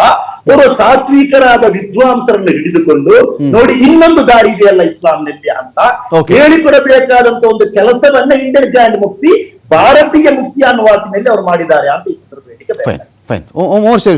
Final comment sir, final comment ನಿಮ್ದು. ನೋಡಿ, ಇವಾಗ ಮುಸ್ಲಿಯಾರು AP ಅಬೂಬಕರ್ ಅವರು ಬಂದಿರೋದು ಕಾಂಗ್ರೆಸ್ ನಲ್ಲಿ ಇರತಕ್ಕಂತಹ ಒಬ್ಬ ಪೊಲಿಟಿಷಿಯನ್ ಬಂತು, ಅವ್ರ ಹತ್ರ ಮಾತಾಡಿ, ಕ್ಯಾಂಡಿ ಅನ್ನುವ ಒಬ್ಬ ವ್ಯಕ್ತಿ ಮಾತಾಡಿ ಅದರ ನಂತರ ಇವರು ಈ ತೀರ್ಮಾನಕ್ಕೆ ಬಂದ್ರು, ನಾನು ಮಾತಾಡ್ತೀನಿ ಅಂತ. ಇದಕ್ಕೆ ಮುಂಚೆ 100 ಜನರು ಇಂತಹ ಕೇಸಲ್ಲಿ ಒಳಗಾಗಿ ಅವರು ಕೂಡ ಶಿಕ್ಷೆಗೆ ಒಳಗಾಗಿರುವಾಗ ಮುಂದೆ ಬಂದಿಲ್ಲ. ಈಗ ಬಂದಿರೋ ಕಾರಣ ಬಂದು it is a pressure from a total scenario create ಆಗಿದೆ. ಇವಾಗ ಮೀಡಿಯಾ ಮೂಲಕ ಇದನ್ನ ಹೈಪ್ ಆಗಿದೆ. ಮತ್ತೆ ಅದರ ರೀತಿಯಲ್ಲಿ ಕಾಂಗ್ರೆಸ್ ಇಂಟ್ರೆಸ್ಟ್ ತಗೊಂಡಿದ್ದಾರೆ. ಅಲ್ಲಿರತಕ್ಕಂತಹ ಚಾಂಡಿ ಅನ್ನೋ ಒಬ್ಬ ವ್ಯಕ್ತಿ ಅವರು ಮುಸ್ಲಿಯರ ಹತ್ರ ಮಾತಾಡಿದ ನಂತರ ಇವರು ಮುಂದೆ ಬಂದಿದ್ದಾರೆ. ಸೊ ಹಾಗಾಗಿ ಇದು ಬರೀ